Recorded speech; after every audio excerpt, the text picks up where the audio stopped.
Well, today on the podcast, I am joined by a man that I have been busting to get on this show, Mr. Dave Reid, potentially known as JuStDaVe. Buddy, thank you. Anytime, you know the drill. Mate, I'm stoked to have you here, and I've been badgering you for quite some time now, haven't I?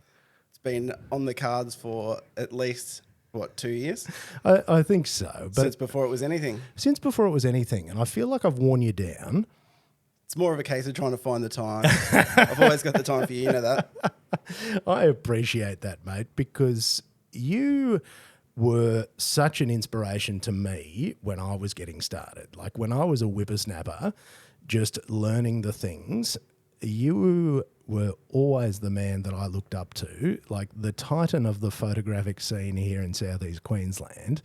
And as I got to know you and would run into you at events and, you know, mate, my wife was making fun of me. She remembers going to an event long before we sort of properly knew each other and me going, oh my God, there's Dave Reid. Like, you know, you were the man because of, in particular, a site called BoostCruising, because when you would log on to boostcruising.com, the very first thing you would see up on the top left was the event coverage covered by one JuStDaVe. Someone had to do it. Someone had to do it. And this, for anybody who lived through those days, that was a very different time. And it's so different to what we've got now, where everything's instantaneous, everyone's a photographer, everyone's a content creator, everyone's an influencer. Whereas if I remember correctly, mate, I think you were even shooting film. Yeah. Started out on film. Dad handed me down a camera, started off on that. And then, you know, you had to get the film developed and send off, whatnot. And then slowly progressed over to digital. Over to digital. Do remember paying $800 for a 2 meg memory card to fit in my camera. Put that on GE Finance. Nowadays, you know, one photo's bigger than that. So, and it's wild. People don't realise how difficult it was to be a photographer back pre-digital. It was a full commitment, and I specifically look back at people before that time as well, people that were sports shooters or automotive shooters running rolls of film through at events. Like, mate, there was no autofocus, there was no tracking, there was you had to be dialed in. Craft, like proper craftsperson. Yeah, you have to be dialed in. And I still look now looking at drag photos from back on film. Not mine, obviously. And you look at what they achieved. Not like nighttime, top fuel, 500 kilometres an hour, and you just had to have your settings right, or there's no coming back. No. That's no second chance in motorsport, that's for sure. 100%. 100%. And that stuff just blows my mind.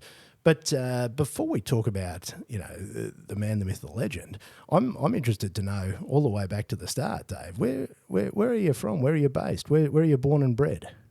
I was born over the ditch, but we don't go on about that. Yikes! But I've been here since I was like 7. So hang on, born in NZ? Yeah. Get out. Yeah. Don't hold it against me. I will. But at least I can claim Mad Mike. Claim them as my own. SVG. Yep. Mate, all the good ones that come over, we claim them. 100%. So we can put you in that mix, mate. Oh, I'm honoured. So born in NZ, came over at 7. Why? What was the move?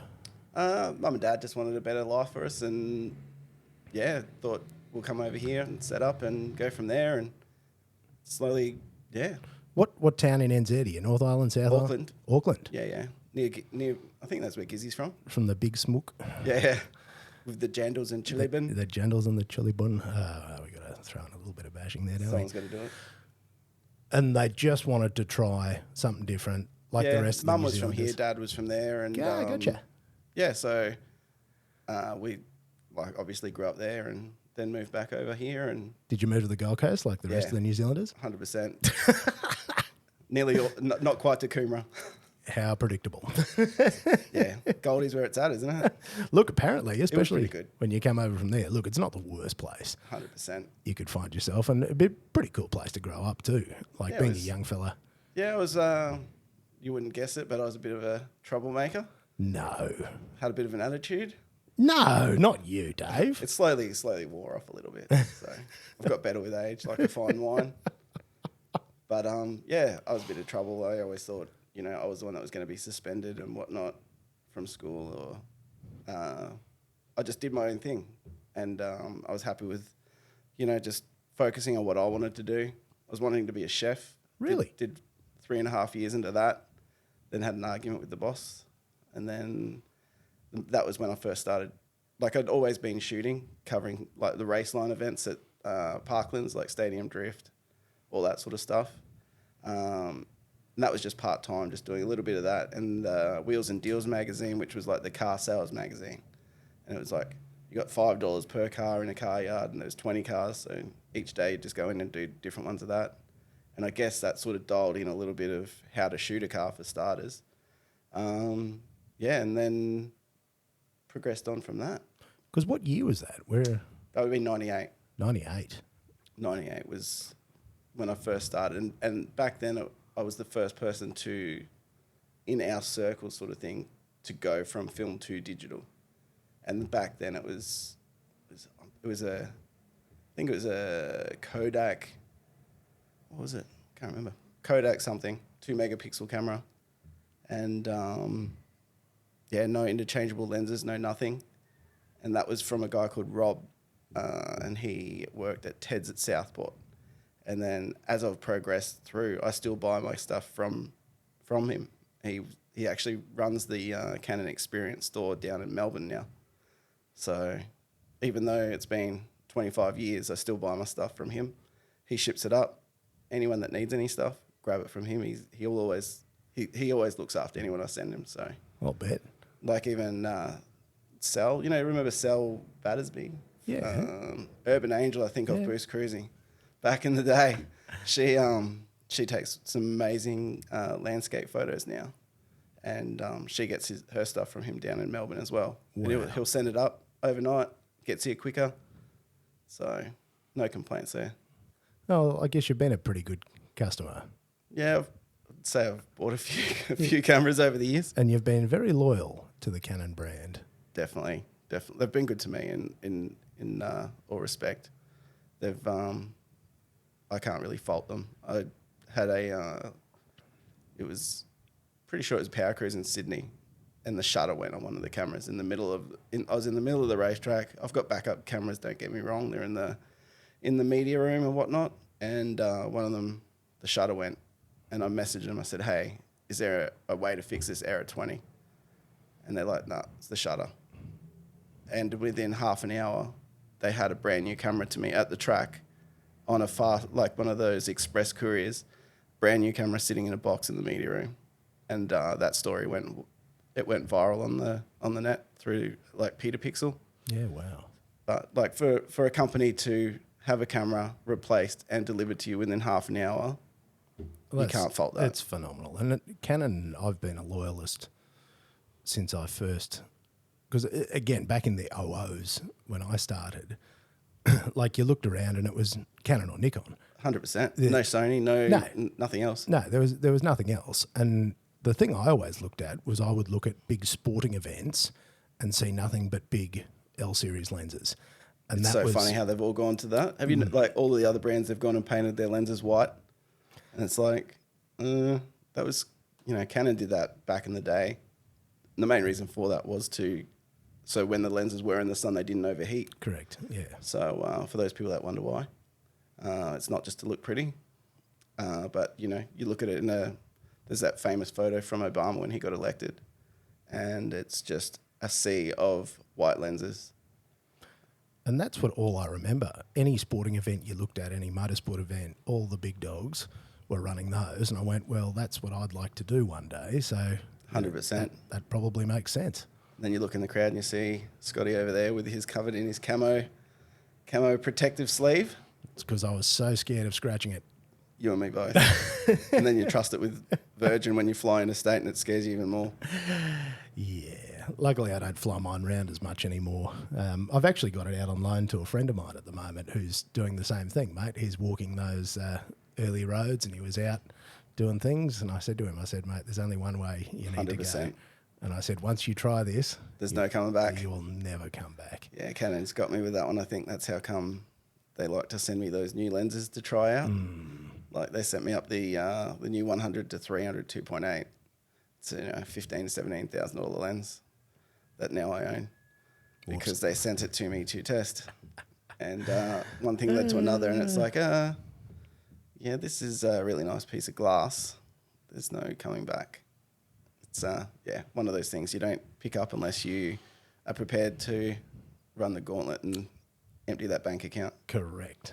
Because they really are that good. That's the problem. 100%. Like, I could go on for hours about it. They've got their perks. Like, Sony's really nice with the dynamic range and whatnot, but when it comes to glass, Canon's next level. They've got the, I'm pretty sure it's fluorite glass or the glass in the lenses. They painted it back in the day, and it basically lets in, I think, 0.5% more light than glass. And when you've got 13 pieces of glass in a lens and you're shooting in low light, that's a lot more light that it can let in. So they've got that advantage, and they've got that, painted in for, I don't know, 1,000 years or something crazy. And that's what I've always seen with their stuff as well. I think about how long they've been producing and how long they've had to sort of shake out all the different things and get them just right. 100%. And they've been dialed in as the top tier lenses for decades. 100%. Like, and especially like when both of us first started shooting back in the day, there was, we were shooting the 70 to 200 was the main lens that everyone wanted to use. And that's what we, at the end of the time with BoostCruising, that's what we started that's what we started shooting on, really. And before then, it was trying to save up to afford that sort of thing and, convert a hobby over to, a business empire, I guess you could call it. Absolutely. It was just trying to find ways to commercialise it and trying to make it a real thing and not just... It's probably a good thing that we couldn't have that stuff back then, because when we were doing BoostCruising and uploading those photos on dial-up, and then someone decides to pick up the phone while you're trying to upload 20 photos that are, looks like it's been shot on a potato. Imagine trying to upload these files now.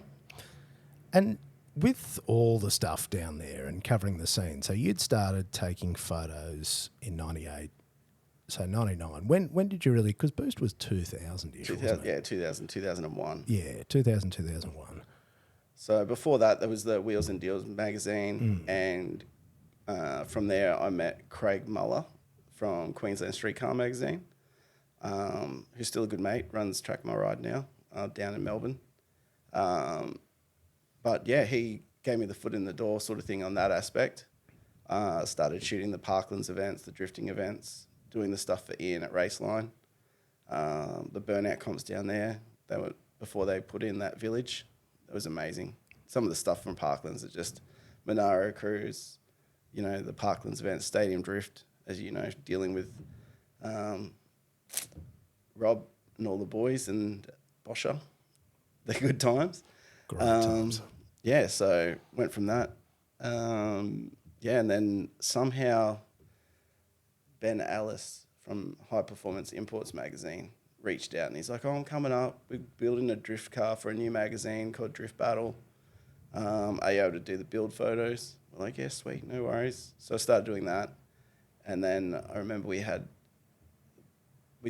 took all the photos to build up stuff. And then he's like, okay, we're going to go up to Mount Nebo. If we know, so we went up there, and he's like, I need you to stand on this corner with this torch.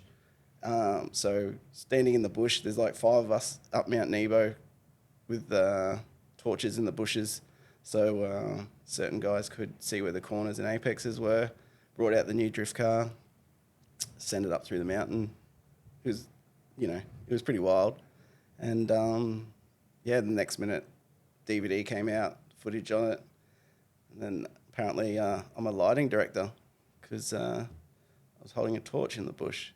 So it was a bit different. And then obviously being there with Drift Battle led to High Performance Imports and Zoom, which are both my 2 favourite all-time ones.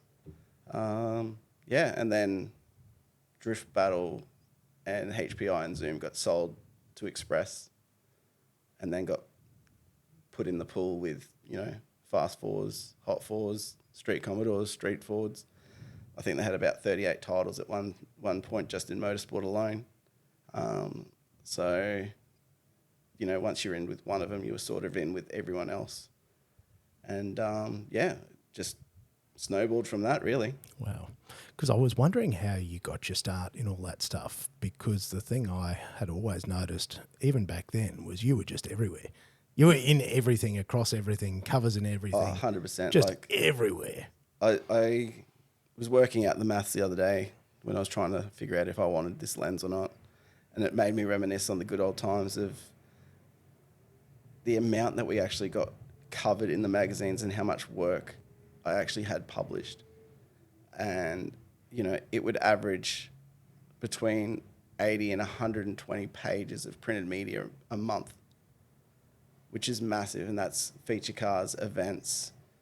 And I guess being one of the first people that was shooting digital, everyone else was still on film, or they, had the base digital cameras, 1-2 megapixels. By then I was already onto the, the 10D, which is, the megapixels aren't all the way up there, but just the technology in those pro bodies is a lot clearer than the base camera sort of thing. And so it was definitely Mate, wild times. It was crazy. And again, for people that didn't live through this time, the importance of magazines cannot be undersold, because I still love it. That was how we learned about our hobbies.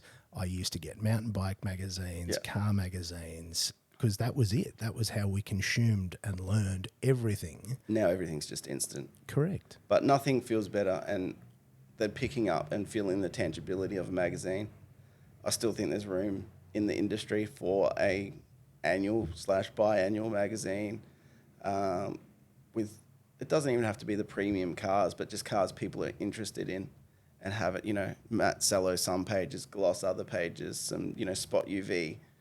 Just have a coffee table book that you'd be proud of, like, I Am the Speed Hunter, or, those sort of style books. That's a premium book.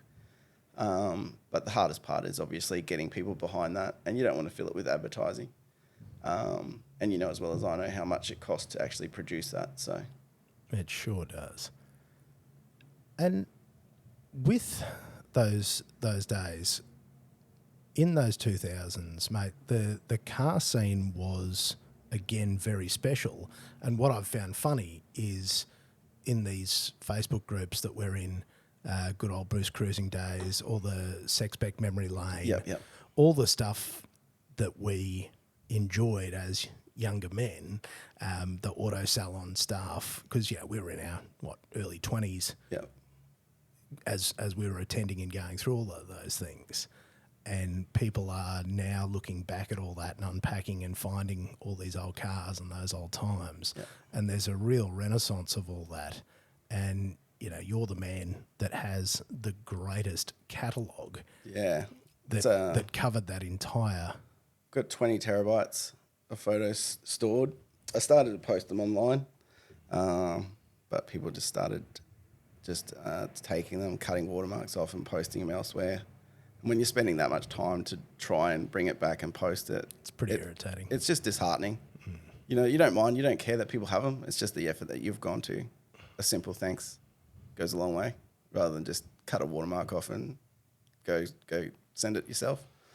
But the auto salon days were amazing. And some of the stuff that people were doing for those cars was just next level. And just the hype and build up before those events. Like, we've still got Jamboree, we've still got Powercruise. We've got some cool events that are still around. But auto salon was the one.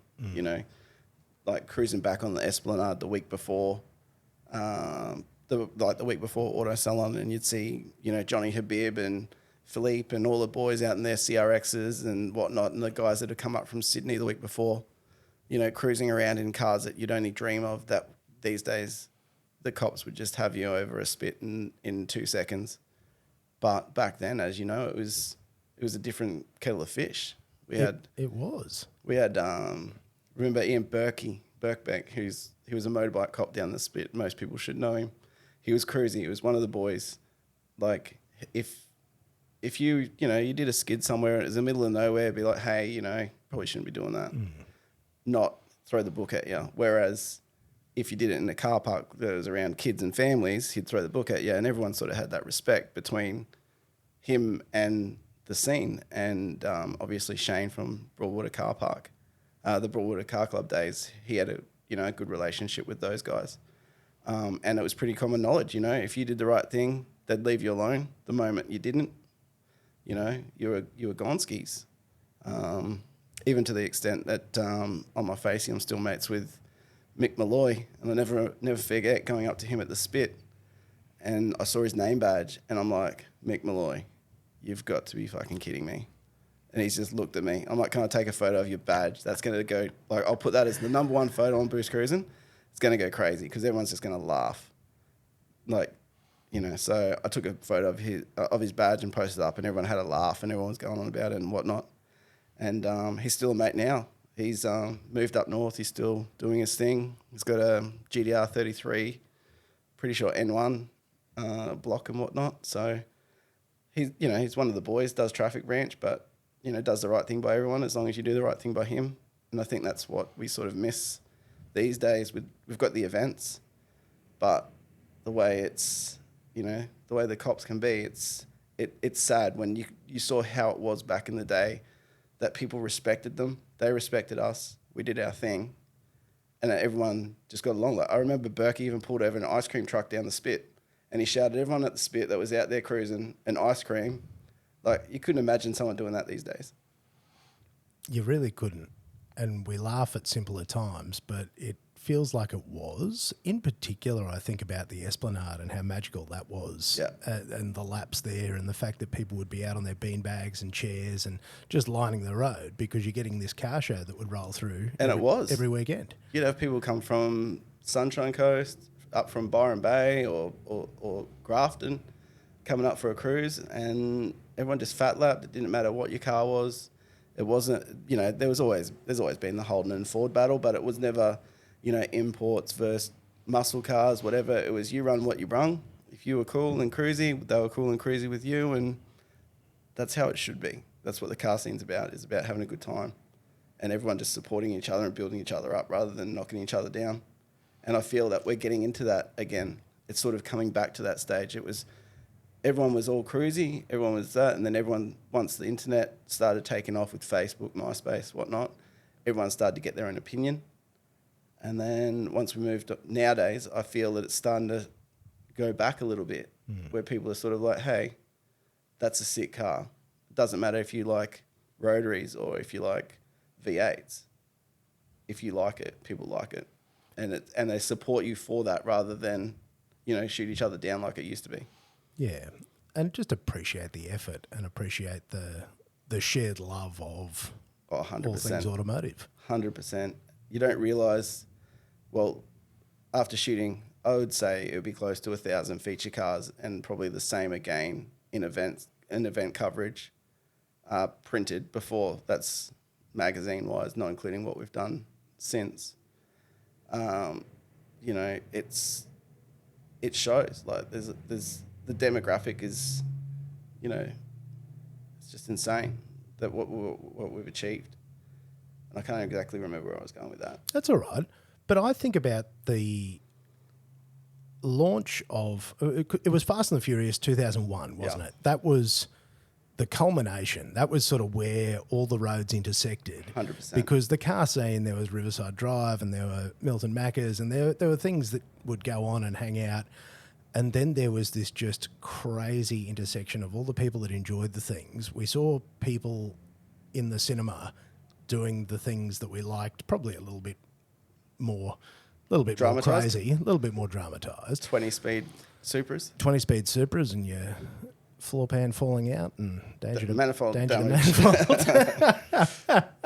wasn't perfectly accurate, but it was that lifestyle being showcased. And that really did push a huge explosion of It was huge, interest and enthusiasm. especially on the JDMs. Oh, man. Like I remember I would have got at least 20 phone calls from different cinemas going, hey, we need cars for our Fast and Furious premiere night. You know, and it's surreal when you think back, you know, like how far and the things we've achieved. It's just next level. It is, because I'd never seen anything like that. And to know that there were other people out there that were so mad about it as well, I'm trying to think, because I was trying to remember. I'm like member 3,500, I think, on Boost. So like reasonably early, and was on there just all the time. Yeah, it was Day and night, 7 days a week. It would have had to have been one of those things that just took up so much time and bandwidth from the telcos back then. You know, between that and off topic, Mate, yep. you know, Like it's just lived on there. everything. But it had everything. Andrew McLeod that made Boost. Yeah, the stuff that he achieved for the time was phenomenal. Like, And how You know. big it got. and to maintain it, like I'd talk with him weekly to, you know, about what's going on and what the plans were and whatnot, and the amount of development. There's only so much coding you can do to, you know, Bulletin BB or Envision, I think it was, and he'd be writing the code to try and do it, and they'd be like, bro, we need to have it so that the quality of my uploads, the photos it's not doing it justice. We need to change it so that he goes, but it's going to chew up more space. I'm like, man, we need it. People want to see quality, and the internet was getting faster and faster and faster, so that was never going to be the case. But obviously, storing the data from, you know, one of Australia's biggest automotive forums was massive. Plus backing it up, so he's pretty switched on with that, and to achieve that all is a testament. You know, back in the day. I'm pretty sure he even helped Loz out in the original Nissan Silvia I have no doubt. days, just with helping him with putting him in the right direction or how to write some stuff. So it's pretty cool. And how to keep it off the ground. Because I couldn't believe how big it was, because we were back in like, what was that, 32K or 54K dial-up sort of days. Yeah, 33.6. 30, Yeah, whatever it was. Real bad, like real slow. It's very hard to... You'd load up I used to try and leave the spit at 5 to get home for 5:30. So everyone, as soon as they got home from cruising, those photos were sitting there. And, you know, I made a lot of friends and a lot of enemies, but the people are like, oh, well, Dave doesn't like me because he never posts photos of my car. And it's like, you've got a Lancer with 19 different coloured panels and I can only fit 20 photos. Like, the priority is going to be the guys that are the premium. But I always tried to put in a bit of everything. I never tried to, like, discriminate against any particular brands and whatnot. And it came back to one of my good mates, Q. He had all the Porsches, silver Porsches with Q plates. Everyone knew him as Q. I'm not sure if he had a dealership down the coast or whatnot, but he's an architect. And he said to me, I was talking to him about business and how I wanted to expand the photography side of things. And he said, you got to look at it like a pyramid.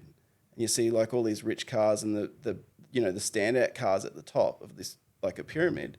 And then you've got your medium, you know, half decent cars in the middle. And then at the bottom, you've got all the, you know, the daily cars with a set of rims or whatnot. And that's the biggest section of that pyramid.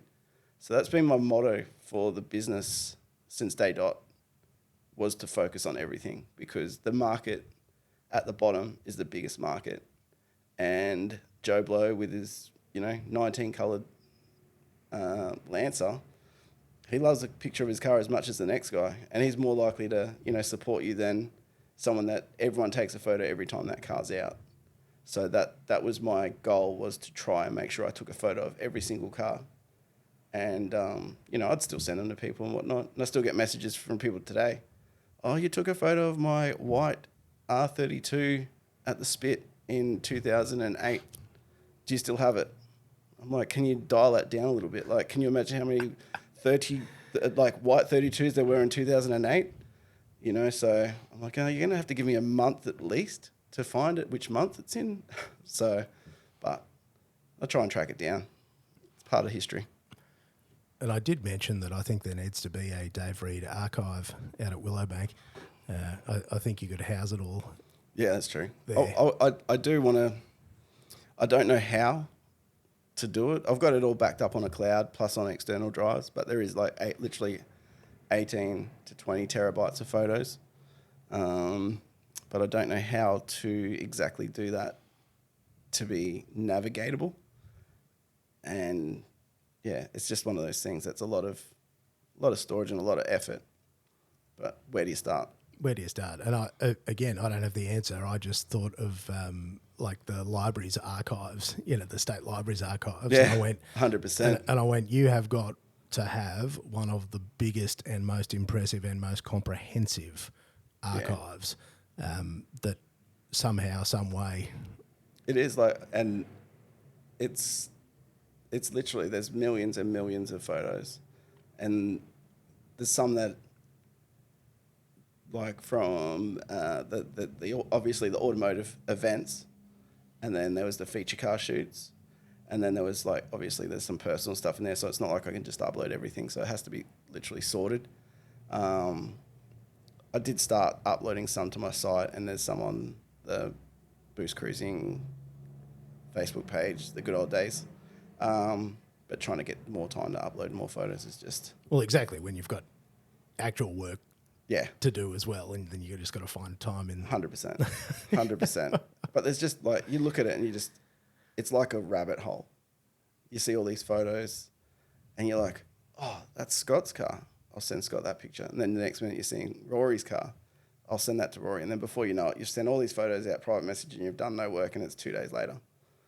So, but then in saying that, you've also got, the events from Auto Salon and stuff like that. And you're looking at these memories like, when RH9 and Nitto and, all these iconic cars, there was that one event that we went to down the coast and it was like the first time and there was 3 cars that made over 1,000 on the dyno. And, that was before, obviously, Todd Wilkes did it at Summer Dance in the Jacarlo. But it's just those memories and that sort of stuff, you can't put money on it. And you get all these people that are, oh, yeah, I remember the old school days. Remember Downshift? I'm like, I do remember Downshift, but that's not the early days. Like, we used to cruise down at Bermuda Street and park on the side of the road and run some festivities. And I'll never forget, there was this one night, there was the latest Porsche, and this guy came out on his motorbike, and the sound of that echoing between those 2 concrete walls that run down at each side of Bermuda Street. It's just, it just echoed. And the whole streets, everyone left Broadwater Carpark, went down there and just parked up on the side of the road, and you'd be there for hours just watching cars. And then if you had a spicy run, and it's just next level. And those Broadwater car park meets as well, because were they a Saturday night? I'm trying to remember when they were. A Friday night? They were Thursday, Friday, night? Saturday, Sunday. I was trying to remember because I remember... It was mainly Saturday. Yeah, I remember going to one in particular where we had like a friend's parents' car and it was like a new Beamer, so you felt like a gangster driving that through. But they were massive. Oh, thousands. Massive. It was, the big nights were obviously Saturdays and Fridays and Saturdays, but like it literally was. It was, I think Monday and Tuesday I think were quiet nights. And then Wednesday night, everyone used to meet on the Esplanade. Thursday night was late night shopping, so everyone ended up either going to Pinelands or to Milton Macca's or to the Botanical Gardens in Brizzy, Monty's Pies, and then there was Friday, everyone was Surfers, Esplanade, Broadwater Carpark, and then Saturday was the same, and then Sunday everyone was Esplanade. So I remember getting a phone call from the cops saying, hey, we need to do something about this traffic. It's just banking up Surfers. What are we going to do? This is Berkey and Mick Malloy and those boys trying to do the right thing by the car guys, and I guess that's why there's a bit of passion there for them, because they were trying to help us more than push us away. And they're like, what about if you guys... They blamed me. I still don't see the hype. Apparently you guys have something that this Dave guy did a bit of things in the past, but they said, well, how about you guys, you go take your photos up the spit, and it might congest some of the traffic that's going through surfers on the Saturdays and Sundays. So we did that, and that was pretty good for a solid period of time. And then I'm not sure exactly why, but I think it's, more political sort of stuff happened. And then the powers from above were like, hey, we can set up a defect station on the way out, and being spit one way in, one way out. That started sort of the demise of the whole, the whole spit thing, which sucked. It was, I know we talk these days about the whole, mental health and, your life balance and all the rest of it. And it was literally a group of mates sitting on the Esplanade, enjoying the sun, checking out cars, not doing anything wrong, just chilling. And it was, that you can't beat that time. And mental health for it would, you can't, it is what it is. Because it gave you something to really look forward to as well. That was... I didn't realise, and I still don't realise how far it stretched, until people come up these days and they're like, oh, you're that guy that took the photos at the spit. I'm like, yeah. And it's like, I have photos of them in their stock, I don't know, Swift or whatnot, and they were just loving it. And you look at it, and you look at them, and they're wearing those big Dior sunglasses and the fashion and whatnot, but the jorts, mate, yeah. the jean shorts and They don't have the same fashion as you with your Crocs, but hey. Mate, comfort. Comfort over performance. Comfort over style. I'll never forget, I went to the shops when Crocs first came out with Clarkie, and, they haven't got the best. Early in the piece, they weren't exactly a fashion statement. And I'm like, try them on, Clarkie, they're so comfy. He's like, nah, I'll look like an idiot. And this is in the middle of the shops. I'm like, nah, man, there's no one here, just chuck them on, just go for a walk, see how comfy they are. Because they are, in all defence, they are really comfy. And he put them on, and I'm just like, oi, look, this homo's wearing Crocs. And it shouted out through the whole of Kmart, and I've never seen someone go so red in my life. But yeah, those are the days. I bought them for rowing initially because they just protected your feet and they floated, and they are really comfy. The plugger blowout would cause you real problems when you're carrying expensive boats and stuff. Yeah, so it's probably a no-brainer. Yeah, and then I was like, oh, these are good. They are. They just got they've got a few different designs now, so. Well, they're trendy now, apparently. This is what I can't believe. I saw them bringing out a Maida pair and a Lightning McQueen, so maybe I'll have to step that up. Mate, they're pure fashion now. All the cool kids are wearing them. All the young cool kids are wearing them out. Seriously, not ironically. And I'm like, oh, wow. I don't mind the whole Croc thing, but I'm still a bit concerned with the ones wearing socks with them. That's my winter fashion. Oh, of course. I do socks. It's magical because you have warm and comfortable feet. And off-road and off-road mode. Yep. You look terrible, but I'm not really fussed about that.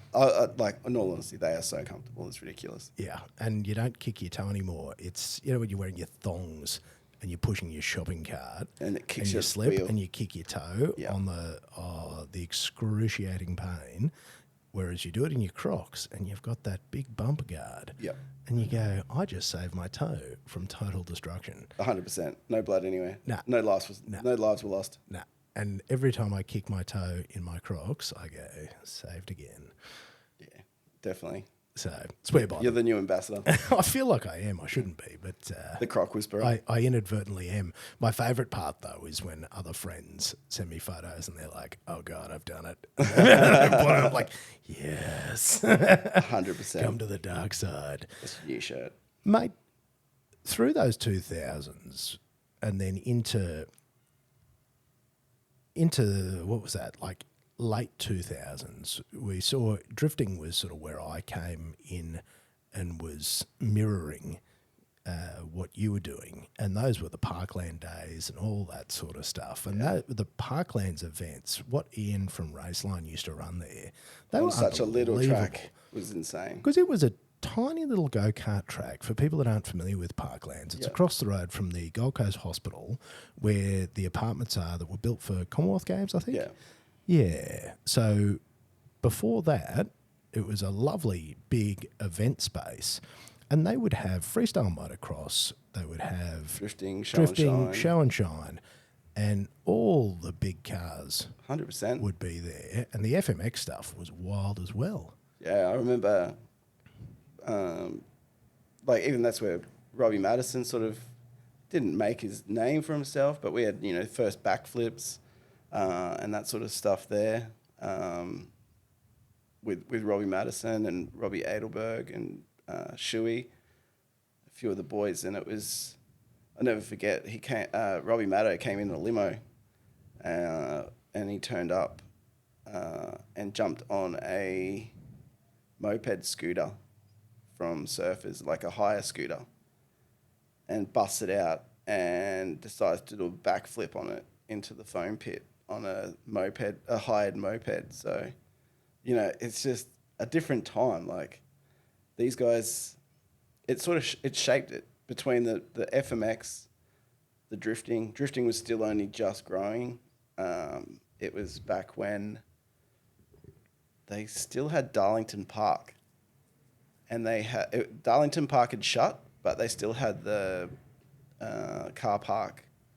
It was, I don't know if it's a car park, but it was like the open plan wet for, you know, driver performance training. And there was, I can't remember his name. He had a yellow R32. He came over from, Messiah, his name was. He came over from Japan. He was a drifter from Japan. And he came over, and all these other guys were on this, you know, open pad trying to drift. And we had no idea what drifting was. We thought, you know, it's the same as a burnout, but on a wet pad. And then he'd jump in this car and just tear it up and just blaze it, and then ride the end of the edge of the track the whole way. And then it grew from there with all of the boys, you know, the Mike Tyler, you know, all the locals that were down the coast that did the, you know, nighttime drifting. John Kane, Shiny, and all the boys used to hit up Narang, and he used to tag along as well. So it was sweet. So there was that like underground drifting, but then it progressed and progressed and progressed into what it is now.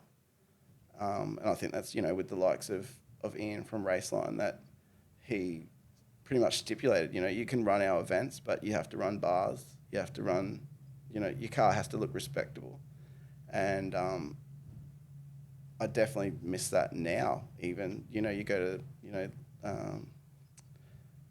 midday drifting out at QR, and, you know, there's bumpers missing and all the rest of it. And it's from a photography perspective, you'd be the same. Like looking at those cars, and you get this mint shot, the car blazing, turn 6, smoke bellowing out, just looks insane. And you're like, oh, that's a perfect shot, and it's got no bumper bar. You know, and stuff falling off everywhere, and it would have been just an amazing shot, and it does my head in every time I see that now. And at least back in the day, the kits, you know, Ian made it that you had to have the car presentable, and it looked sick, and that's, I think, why we published so much stuff from it, because people would look at it. It looked like the stuff from back in Japan. You know, in the D1 magazines, you see all these cars full kitted up, stick it up. They look the part, and I'm guessing in those early times, it did move from that street hack to something professional. And that's what we've got, you know, the professional side of stuff in Australia is next level. Like I was looking on the weekend from the LZ. Oh, yeah, in Melbourne. Yeah, and that just looked insane, and the crowd was massive. Like I haven't seen a crowd like that for a drift event since the D1, what was it, D1? Oh, and Formula Drift. What was on before that at Wakefield Park? Oh, don't know. It's Drift Battle magazine put it on. Yeah, okay. Darren Appleton went down there, and all the boys.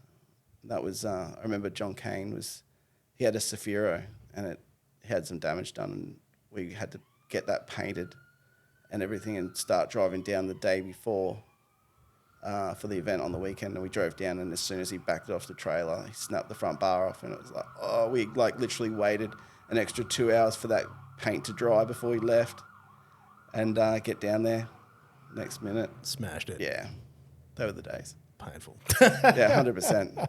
See, I think that's even pre-me in that game, mate, because I didn't get into all this. I think it was about 07, 08 that I started hanging around the sidelines. I'm trying to think what it was. It was not D1NZ. It was because that's It would have been overseas. Drift Australia stuff. Yeah, wasn't it? Drift 'Cause Australia. if you're But talking it was the those one boys- before Drift Australia, whatever Oh, Drift right. Australia turned into. The Toyo Drift. Toyo Drift Series, yeah. Yeah, it was the one before that. And then Toyo sort of came along and made it, probably put it on the map as a professional category. And, you know, all the cars were there. That mint R31 wagon, that was that gold one. That was insane. And I've just had a memory of like Team Pier and that sort Yeah. of stuff. Don't even mention that one. Really, leave that one behind. Yeah, Darren, he had all the Team Pier cars. That was in the, like, he had his, back in the Toyo days, he had the Laurel and Driffy. And there was one other one, I can't remember what that was. And then after we moved forward a few years, he had the 200SX.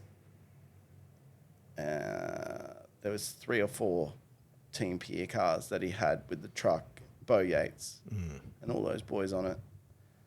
And he's like, hey, Dave, come over to my dad's factory and we'll do a photo shoot with the truck in the background, the 4 cars in front of it. This was for HPI and Drift Battle magazine. I'm like, yeah, sweet, no worries. Rock up, do the shoot. He's like, oh, do you want to go for a drift? I'm like, I've never drifted before. He's like, I'll tell you what to do. I'm like, are you sure? I think he regrets saying yes. Anyway, so he's like, jump in, okay, and just jump in there. We wet down the floor a little bit.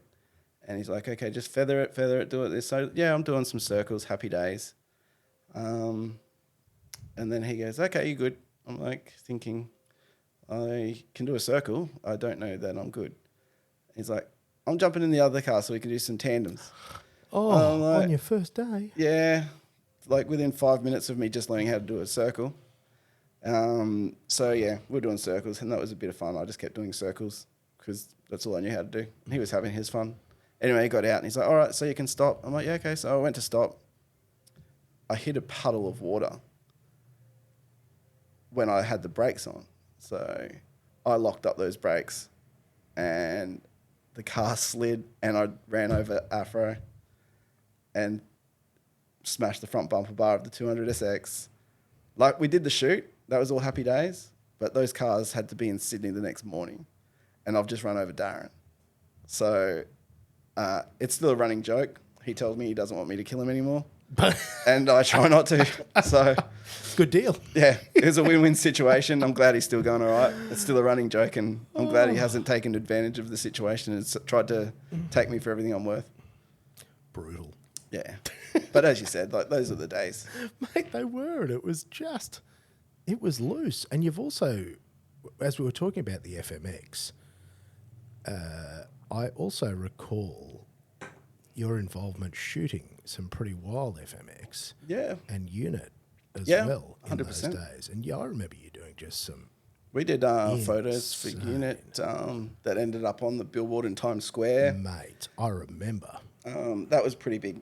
Like, And the bath, was that you? that Or was Tyrone. Yeah. Tyrone Fitzgerald. There was 3 of us that used to pretty much, Paul Everest Yeah. and his brother Ian, they owned Unit.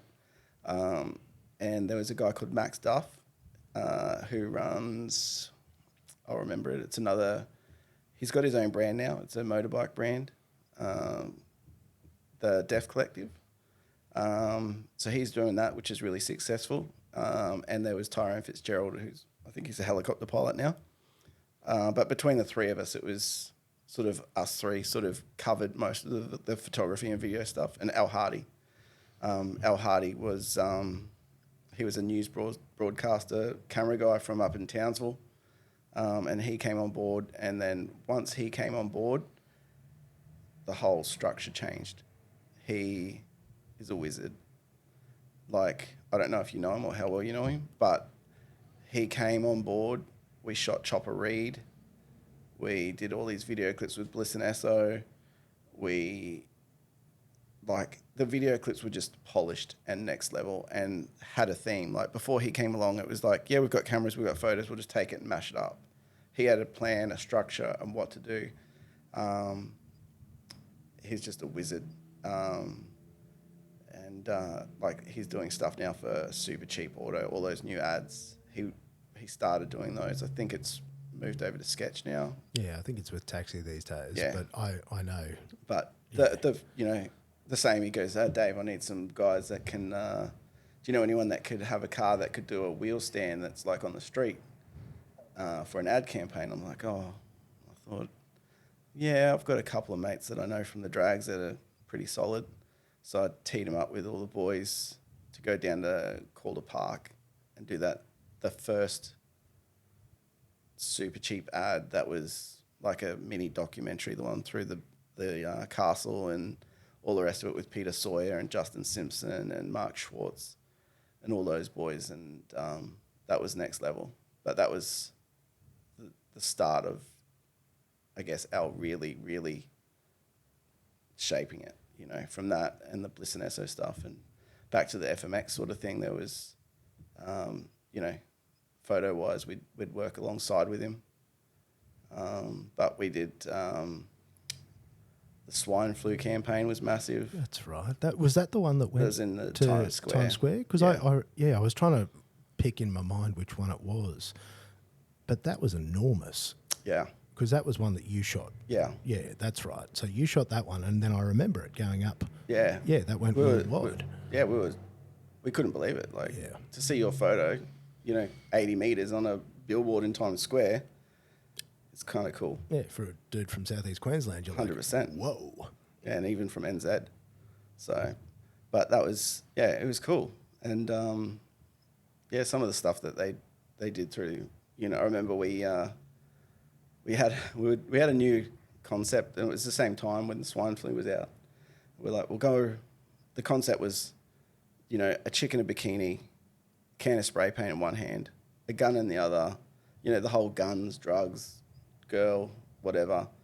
And we thought, it would look absolutely sick if we did it on the train. So next minute, Paul Everest decides, we'll just meet at the train station. We'll get 3 tickets. Get on the train. It was, I'm trying to think of who it was. Amanda Hinchcliffe. Pretty sure she's still doing stuff. She was doing stuff with FHM and all the rest of it. So not sure where she is these days, but we're on the train. She takes off her shirt with the bikini on, kneeling on the train, you know, hands crossed like, you know, the typical 2 guns, but one with a can of spray paint, one with a fake gun. In a bikini, and then next minute security's on the train. We didn't realise it was under the camera. We're there just taking photos, thinking we're cool. Didn't think to run it past Queensland Rail. Didn't think about checking with anyone. Just did it because that's Paul's way. He's very creative and runs with it. If he gets an idea, he sends it. And we had a bag there that had all the props and stuff in it. Didn't realise there was some certain substances in the bottom of that bag that we probably wasn't any of ours, but it probably shouldn't have been on the train, especially when you're getting escorted off a train for a chick being in a bikini with a fake gun and a spray paint can. So you can imagine we saw this in the bottom of the bag and our arseholes just puckered up because we're like, there's half a brick in the bottom of this bag. We're like, there's no way we can hide that. And luckily they did, there was that, like a black, you know, in the bottom of those disposable bags, there's that black thing. It got tucked under that somehow while they were going through our stuff. And we were like, we've never left somewhere so quick in my life. I've never been so scared in my life. Like, I could have been gone. There was no more photos going up on BoostCruising after that if I got caught.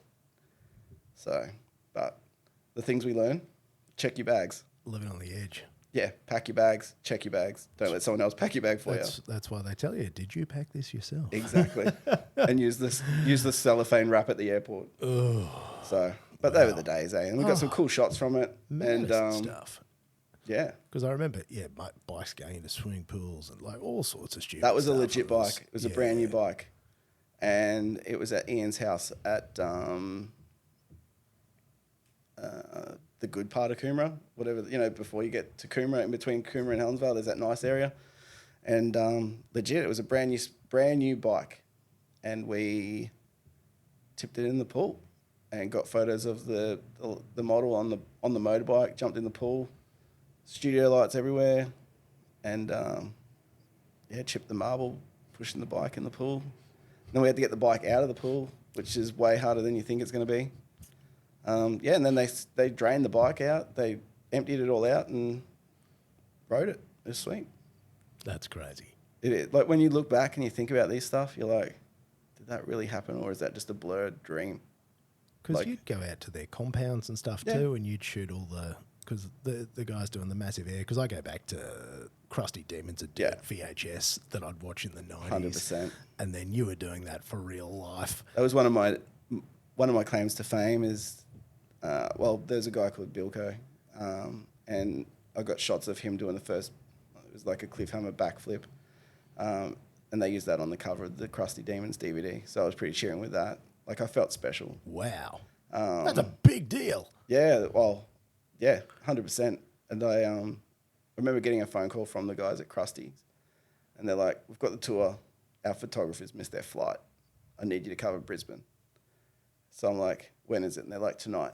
I'm like, all right, I'll make it happen. So I'm down South Goldie, and I jump in the car, get my gear together, fang it up to the entertainment centre, and it's Friday at like 4:30. I get there and I realised I've got no memory card in my camera.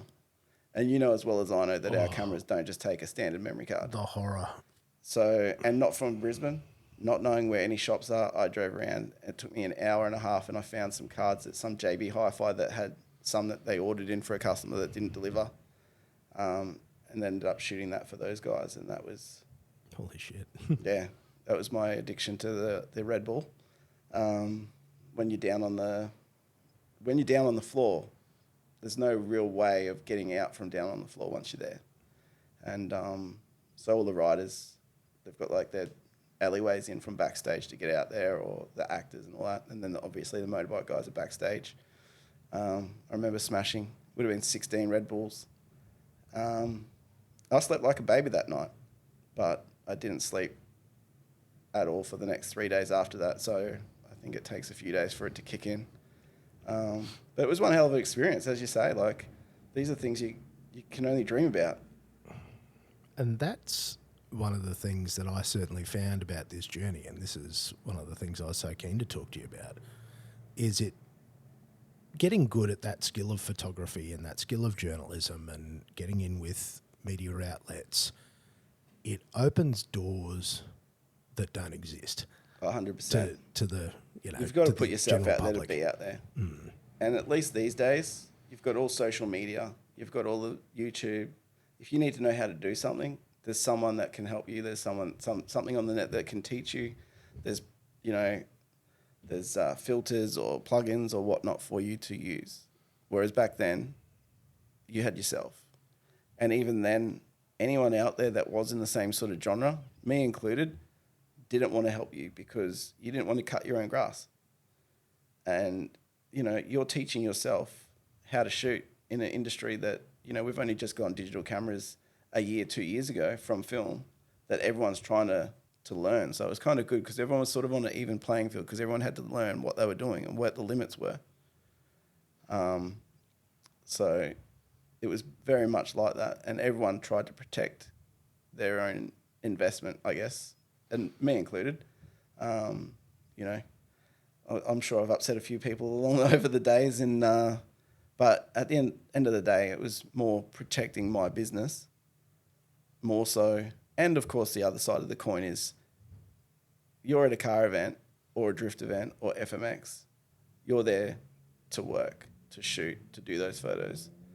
You're not there to have a chit chat. You're not there to yarn. And I explain it to other people. I'm like, I'm not being difficult. I've just got stuff to do.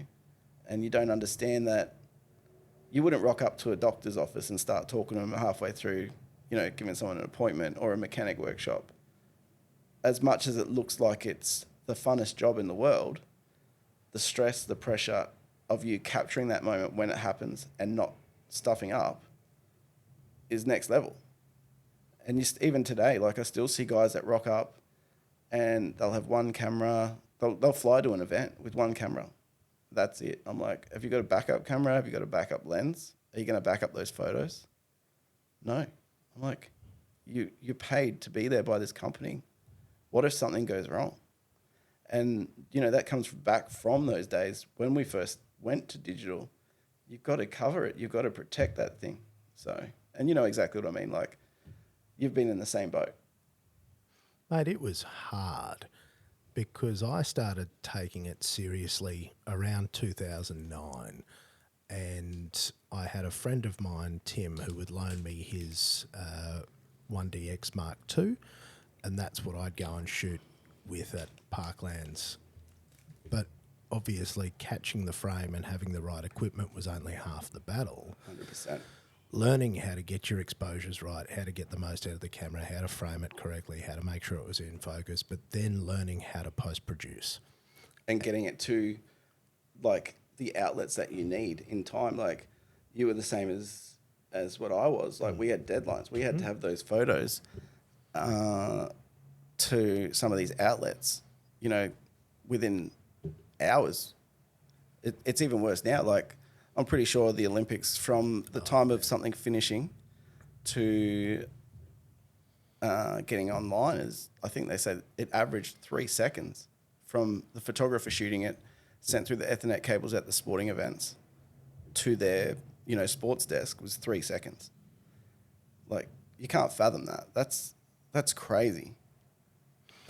And I remember that getting faster and faster because each Olympics there would be a big push on all the wonderful new technology, 100%. in particular from Canon, because that was what I would always be following. Yeah. And I remember how they would talk about the workflows and how they would have Ethernet cables to plug into your camera so that they could try and get those maximum throughputs. 100%. And, like, even now, you watch the Mark Horsberg, who's, I guess, my icon, from V8 Supercars, Canon ambassador, whatever.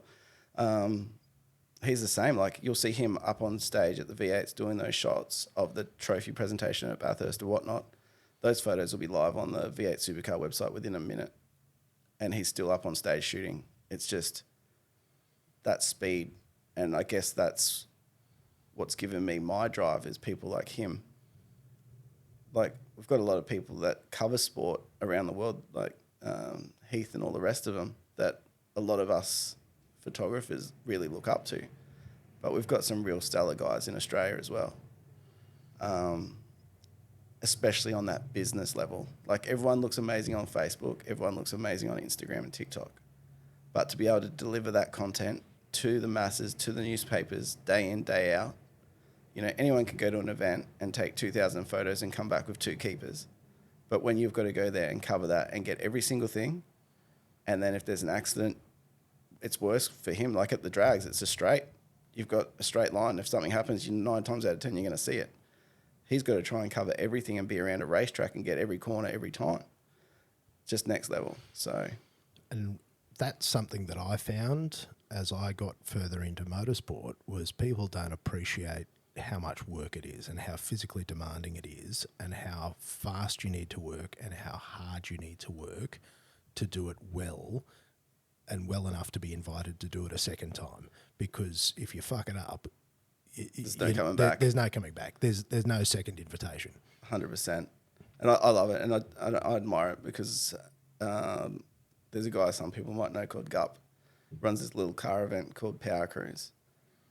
And he sees me and he says, I don't know why we bother having other media at our events, because you get it right, you get the shots up quickly, and you deliver every time. And from a Joe Blow from the coast, to get that from someone like him, it means a lot. And he's not one of those people that hands out compliments. He's one of those guys that calls a spade, you know where you stand. But I'm pretty sure in the 15, 20 years I've known him, I've had 2 thanks from him. Not that he doesn't appreciate me. I know he appreciates everything I do. He just doesn't saturate the situation by handing out trophies like they're candy. He said that, and the other time was when he decided to buy the 2-seater top fueler. And he goes, hey, Dave, what are you doing tomorrow? I'm like, I don't know, but I'm sure you're going to tell me. He He's like, I've bought a sticker machine and I've bought a top fueler. I need you to wrap the top fueler. I'm like, oh yeah, no worries. When do you want it done? We'll learn. He goes, the event's on the weekend and the top fueler turns up tomorrow. I'm like, tomorrow's Wednesday. He's like, yeah, the event starts Friday. I'm like, I've never used a sticker machine. I've never wrapped. Okay, so we'll give it a go. Anyway, so we got the sticker machine and it took 3 hours to print just each side. So we printed one, it was fine. Then we printed the other side and it got POWERCRUIS, and then the machine stopped after 3 hours of printing. And I'm like, I don't know what I'm doing. I'm guessing. I've only had this machine for 2 hours and I'm trying to wrap a top fueler for gut. Anyway, so we made it work. I reprinted it. It did stuff up again, but I just started printing from the opposite end, so I had 2 pieces to make it work. And then headed up to Queensland Raceway where the car was and started wrapping it. And we literally wrapped it through the night, overnight, to the next morning for the event to start. He came up to me and goes, Dave, I would never have been able to do this without you. And like for a man of his stature and those people that know Gup, he's not one of those sort of people. He's a very kind person, does a lot behind the scenes that people don't know about, a lot of things. He is a very generous, very, very generous person, does a lot of stuff for homeless people or people with needs that I probably shouldn't be saying, but I dare say it's along the lines of if you're seen to be kind, people can take advantage of that. And I think he tries to kick that on the down low for those reasons because, I've stood next to him and people are like, oh yeah, Gup came up and told me that I could have a free VIP pass. He's like, oh, okay, has he? I'll tell him to tell me and I'll organise it for you. Like, just, everyone expects everything for free. So to get those credits from him was massive. And it's those small things. But it's also that you've earned that because, as you said, mate, you've delivered time and time and time and That's time the key. again. The key to running that business. And it was the thing that I saw and that I know you've seen is the flash in the pan of people wanting to be a media creator. Everyone's a photographer. Everyone's a photographer. And it's one of the things that I commend you on is that over these decades, you've just been relentless. It's just never stopped. When I look back, I'm proud of the achievements. I've met a lot of nice people. There's things I could have done better, but I've always delivered. There's not been one time, touch wood, that I haven't come through with the goods when I've said I was going to come through with the goods. A lot of the time, I'll make sure I go above and beyond for that reason. People need stuff done yesterday. I'll make that happen yesterday.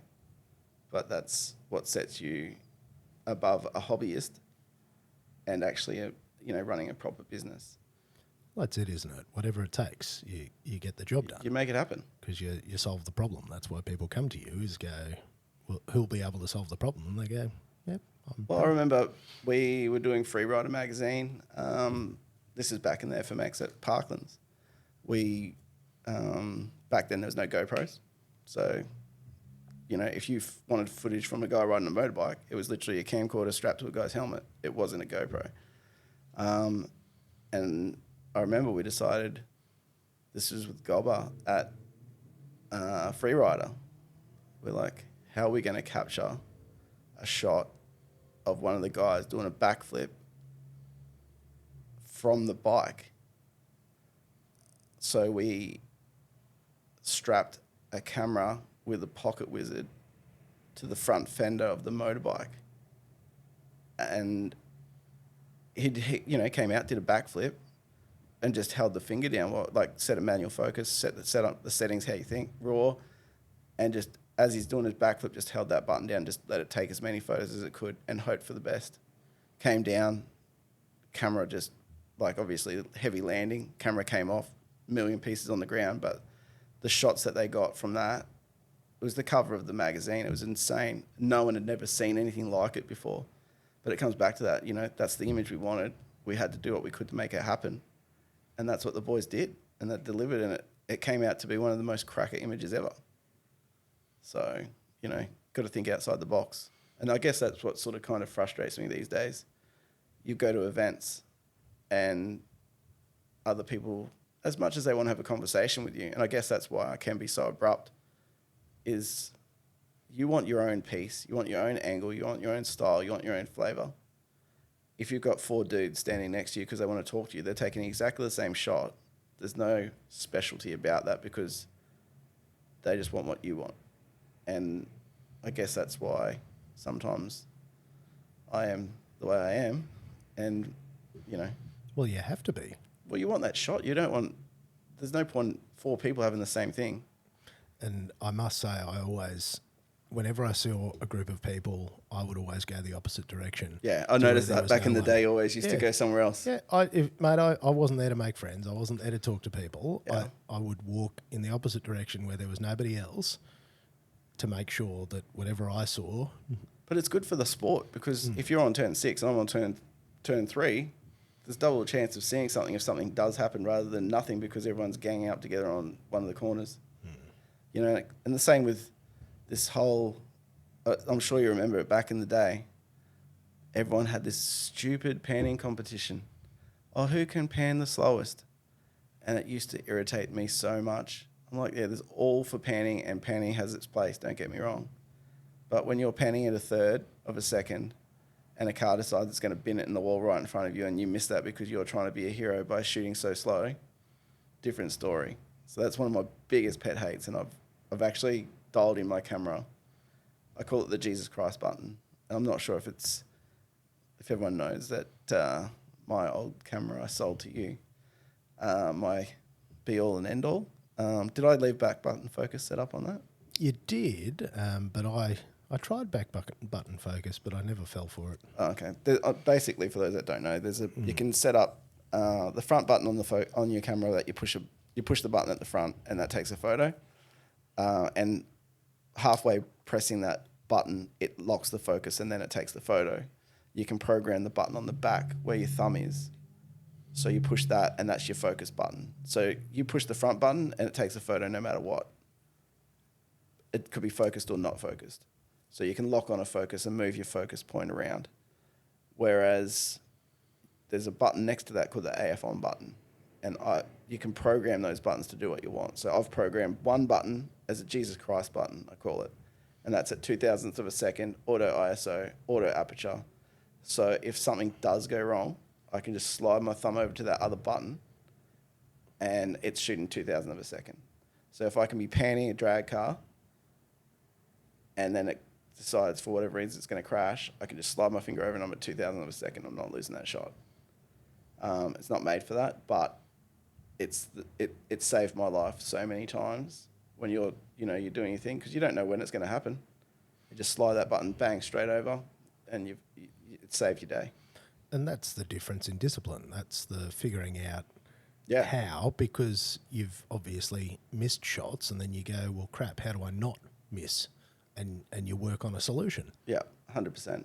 And working with the guys at Canon CPS, it does help because those boys are like Cole Lucas down there. I ring him up. I'm like, man, I'm having this issue. What do you suggest? He's like, bang, bang, bang. Here you go. Or here's the latest firmware. Give this a crack. They're amazing. I've had cameras that have, shutters gone in a camera on a Thursday. I've posted an express post down on the Friday. I've had it back on the Monday. Like, it's next level. I don't know any other company that would have a camera repaired and fixed in 3 days and sent back to you from Sydney. No. So it's definitely got its perks. And again, this is the difference of working media and not just people that have got, as you say, they've got a permit and you can shoot 2,000 photos and get 2 keepers out of a day. It's a very big divide between being, an internet star, and You know it as well and as proper I do. working media. It is, and I guess that's why I police it as much as I can, especially like out at the drags, working with Willowbank.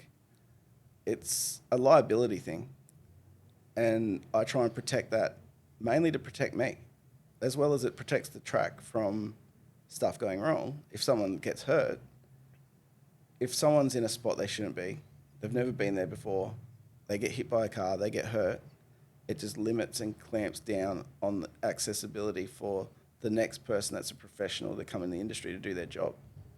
And I guess that's why I get so antsy about it, because, you know, there was back in the day at Queensland Raceway, there was a photographer that lied about his age on a media form and went out on the outside of the inside clip of QR and taking photos of the cars coming at them.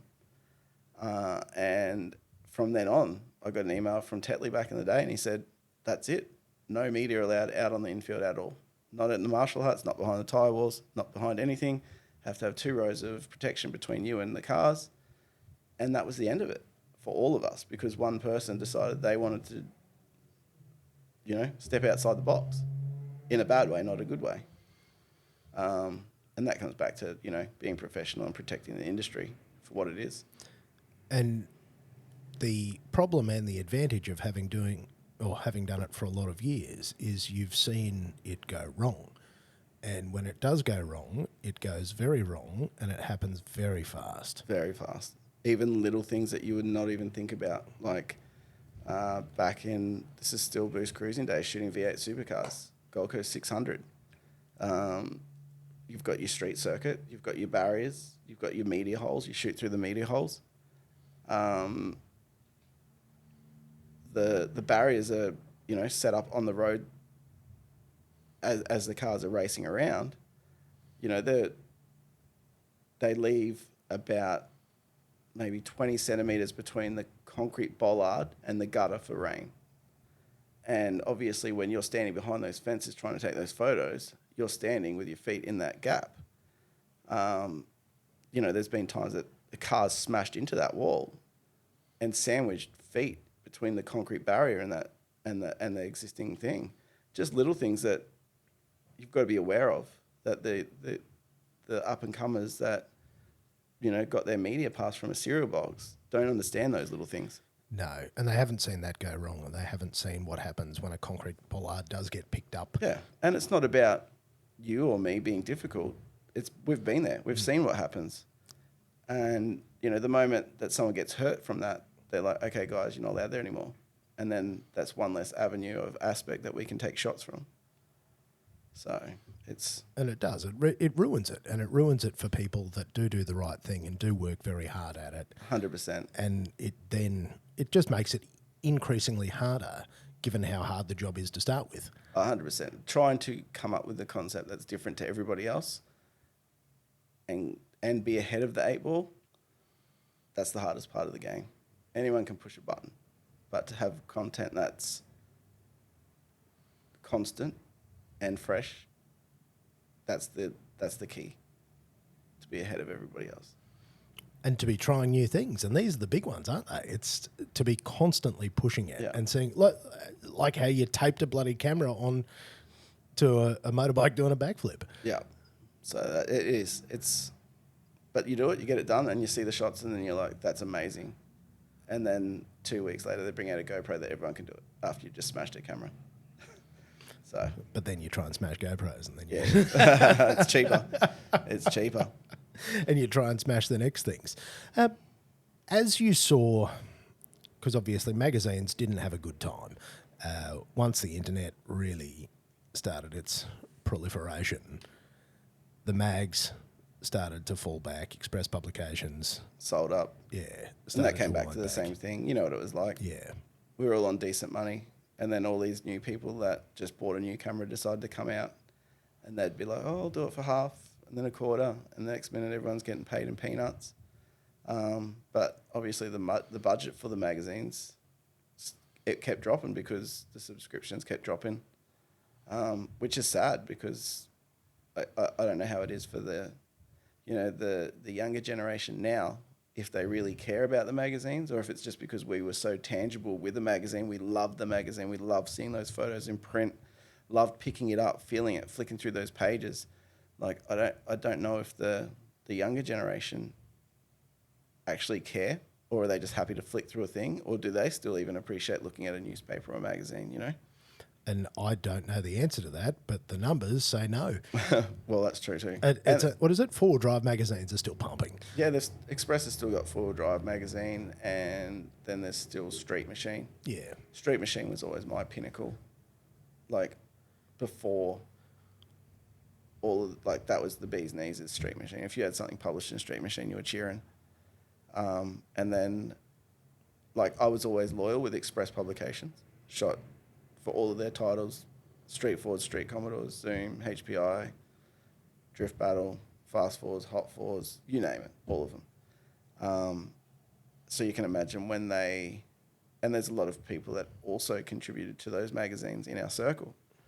And then they decide they're pulling the pin on everything but everything but 4-wheel drive, and focusing on that plus their 4-wheel drive range.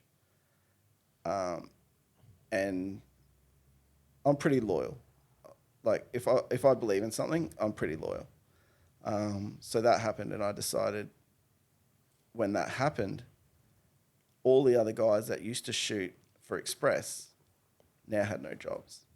So they were trying to muscle in to get into any publication that still existed, mainly Street Machine. And I said to myself, I'm not going to be one of those guys. Those guys never cut my grass when I was shooting for Express. They never tried to cut my grass. I'm not going to, now Express is gone, I'm not going to try and cut their grass by begging them to get work, which would be going to those guys normally.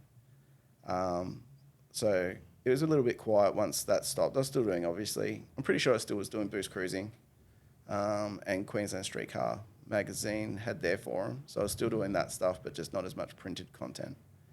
And then I got a phone call out of the blue from Simon Telford at Street Machine. And he was like, hey, I'm like, I know who you are, Simon. It's my dream to go in your magazine. He goes, well, I need you to do this, this, this, and this. I'm like, are you sure? Because I didn't want to cut anyone's grass. Yeah, so then I started doing a few features, a few events and some feature stuff, and I just basically said to them, you guys need any content, just hit me up. Especially, Joe Blow shoots a feature car. If you need like an action shot from the drags or whatnot, just to break up the, your static shots, just let me know. And then it was I guess the rest is history with them. So anytime they need anything, they fire me an email, I'll flick it over. But you know what it's like when there's something is your icon and they approach you to see if you can help them out, and it's just, cheering. And it's really cool. And the drag stuff is obviously something that you went very hard into. I kind of fell into that.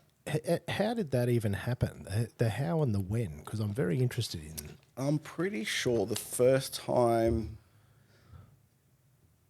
I went to the drags with Ben, his nickname was HSV on BoostCruising, and One to Fry and OVB355, both OG guys from the BoostCruising and Broadwater Car Club days. And they're like, we're going to the drags for a test and tune. Do you want to come up and see and have a look? So I'm like, hell yeah. So we went up there, took photos, posted them on Boost, and that was sick.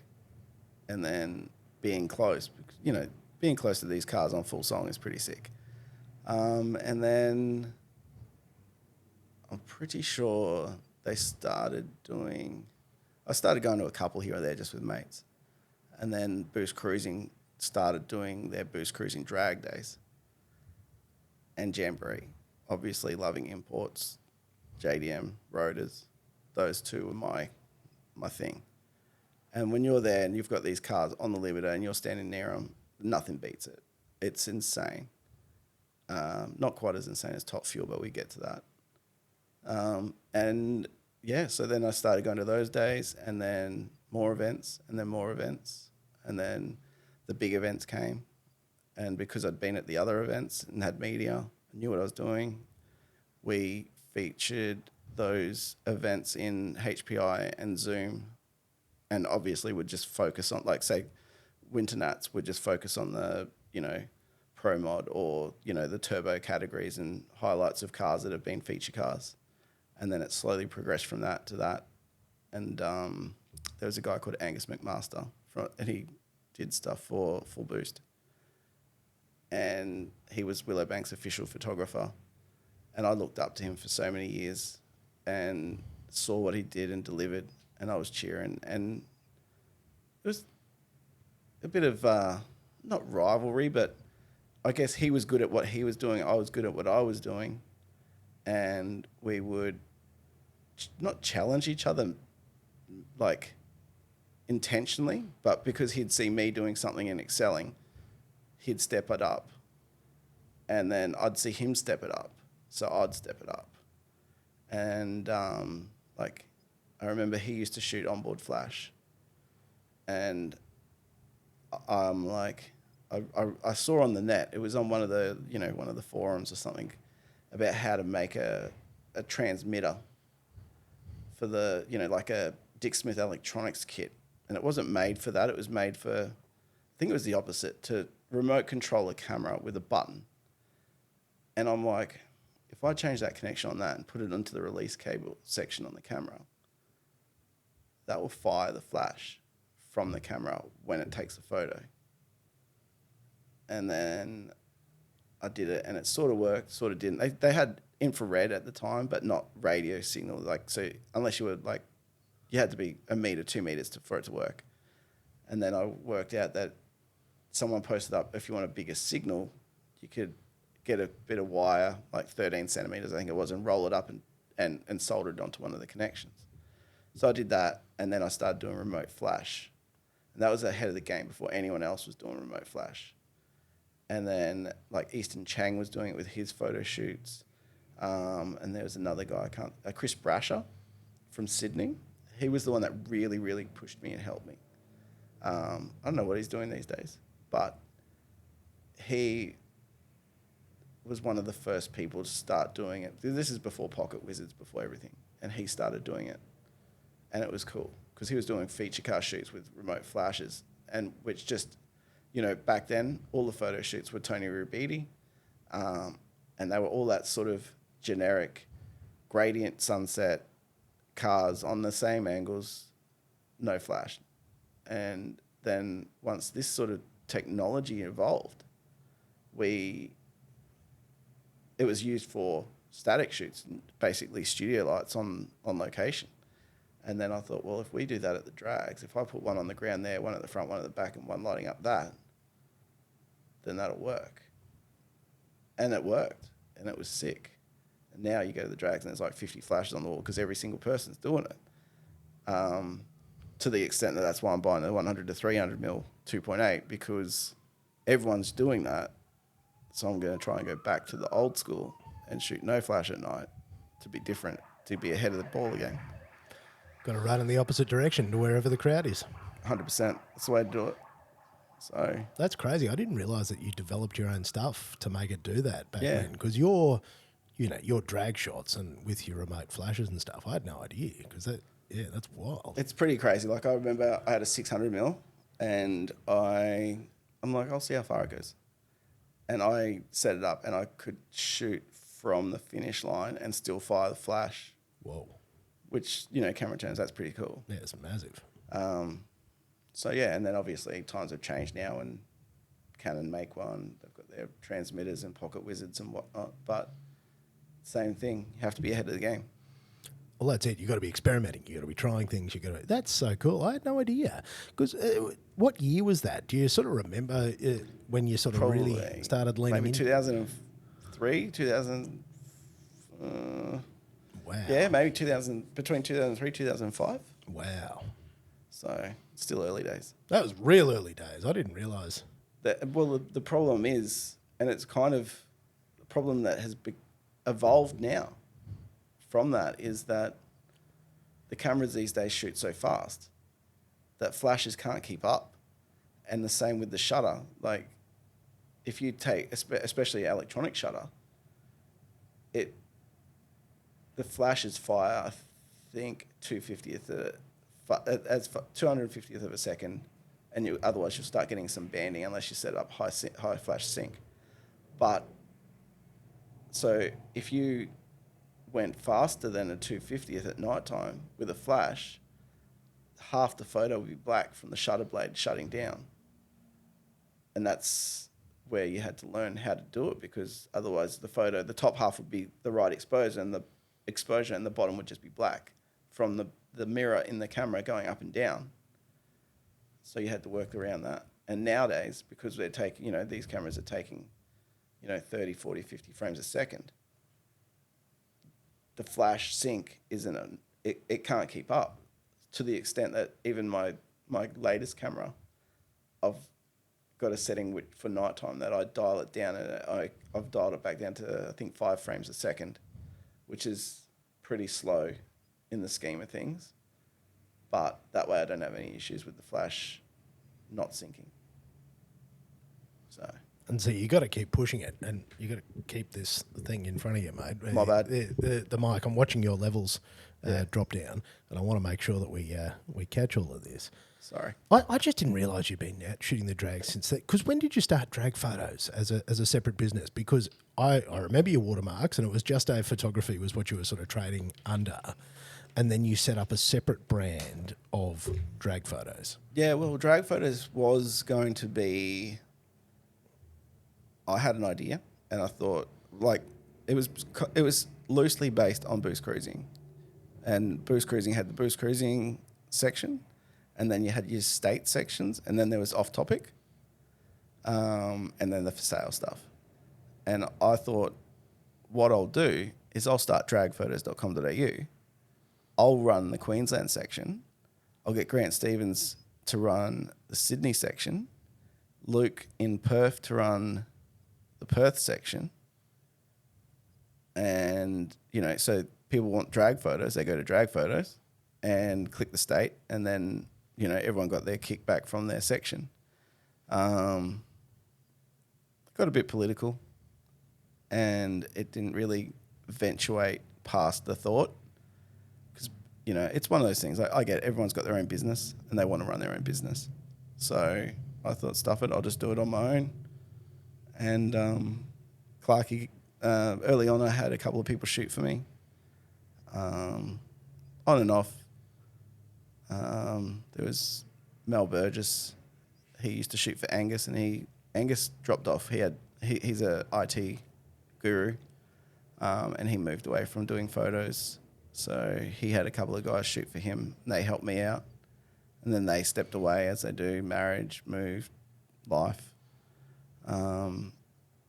And obviously Clarkie, being my best mate, he jumped on board. We'd go to shoots and he'd help me out, set up flashes, set up all that sort of stuff. I just pushed the button. And we just travelled the country just working together. And while we were away, there's a guy called Grant Berry, who still shoots for me, and he'll make sure he'll remind you of that. But he used to shoot for Black Track, and he shot film before. He shot film before me, and he used to go to the drags at Castlereagh. And now he shoots for me. He's always on the right hand side of the track, to the extent that he's pretty tall. He's actually worn a patch on the side of the track where he always stands. It's about a foot shallower than the rest of the side of that track. And he's Mr. Consistent, Mr. Reliable. He's there every week. Doesn't really venture much from the spot, but consistent, and always gets, Mr. Reliable. He's there every single meet. He'll not miss it, and he loves it. And then I've got Clarkie, that he doesn't shoot for me now. He's just doing life. But for so long, we literally did everything. For so many years, he was the go-to, my pack horse, carried the gear around. Dropped the gear. Broke the gear. Broke lots of gear. I remember that being one of your larger complaints. Yeah. About Mr. Clark. Yeah, Clarky knows how to break a camera. If anyone needs to, you know how they've got those, new cameras come out, new phones come out, and they do those drop tests. I think they'd get different answers from those drop tests if Clarky was doing them tests. But, you don't change those things. No, because how many years was he with you? Because you blokes, that was a Probably, we're still best mates, but Yeah. he probably did a good 7 to 10 years. Wow. Because it felt like a long time. I was Well, trying it to started figure out, he knew he had a contact of a car I needed to shoot for the magazines. It was that VG30 hot rod, and the guy lived up the street from him. And Clarky was a fanboy. He's like, oh, yeah, I'll get his number. So I'm pretty sure this was even before he had a car. And he's like, I'll jump on a pushy. And he rode over or whatnot to this dude's place. And he's like, hey, I've got a mate. And he's like, this dude's looking at this guy on a pushy going, whatever. Anyway, he organised this photo shoot for me to do. And then he's like, I'm like, I've got another shoot. Do you want to come? And he started, just rocking it. We knew each other anyway, but not to that extent. And I needed someone to drive my car to do rolling shots that knew what they were doing, because as well as I know, it's not as easy as just hanging out the window. So he was that guy, and would get to the photo shoot locations and he'd pull all the flashes out, and he knew what I needed, knew where the light needed to be. And then I said to him, bro, do you want to do this one? And I'll do the flashes. And he's looked at me like, what the? And I gave him a camera, and he nailed it. And then one thing led to another, and he was my right-hand man for, 7 to 10 years. A lot of good times along the way. And obviously he wasn't working at the time, so he didn't have much money. And I just, it was I'd pay for everything. He'd come and help me out, contra deal sort of thing. And I never forget, one time we were with a group of the old school guys from Boost. It was after one of the spit days. We all used to meet we'd all meet for dinner afterwards. Anyway, we went to Macca's, and Clarky had no money. And he's like, I've always had a joke about betting 50 cents cash. So, oh yeah, you do that, I'll give you 50 cents cash. And they're like, 50 cents? I'm like, yeah, cash money. And everyone thought it was hilarious because I'm making this massive bet over, 50 cents. And I said to Clarky, I'll give you 50 cents cash if you drink that sweet and sour sauce from Macca's out of a straw. Anyway, Clarky's like, you know what Clarky's like? I'm like, no, legit. And he's like, all right, because we were with the boys and stuff. And he's like, yeah, I'll do it. I'm like, all right. So he cracks it open, starts drinking this thing, coughing, because it's strong sauce. I know it's sweet, but when you're drinking concentrated sauce, it's not quite the same. Anyway, he starts drinking it and coughing. And he's like, ha, see? I'm like, no, it's not finished. So he finished it off. And he's like, looking at me. I'm like, what? He goes, I need a drink. I'm like, yeah. He goes, I've got no money. So I'm like, he's there, got a mouth filled with sweet and sour sauce, no money to buy a drink to rinse it out. But the look on everyone's face, and he's just there dry mouthing it, like cotton balling, going, I need this drink. So we ended up getting him a drink. But the look on his face, and everyone was just in hysterics because this guy's there with a mouthful of sweet and sour sauce and no drink to wash it down. But some of the stories. Classic Clarky. But he also became a real prodigy as well. Like, working under your tutelage, he obviously, learned good lessons, but then found a way to make it his own as well. Oh, 100%. I really enjoyed watching that. 100%. I'd ask him, I'd be like, bro, get the safe shots, the ones we need, and then go nuts and go do your art. He used to look up Darren Heath, Larry Chen, I can't think of, all the usual suspects. And he just managed, I used to get the shits with him because it'd be group one, which come around 3 times a day.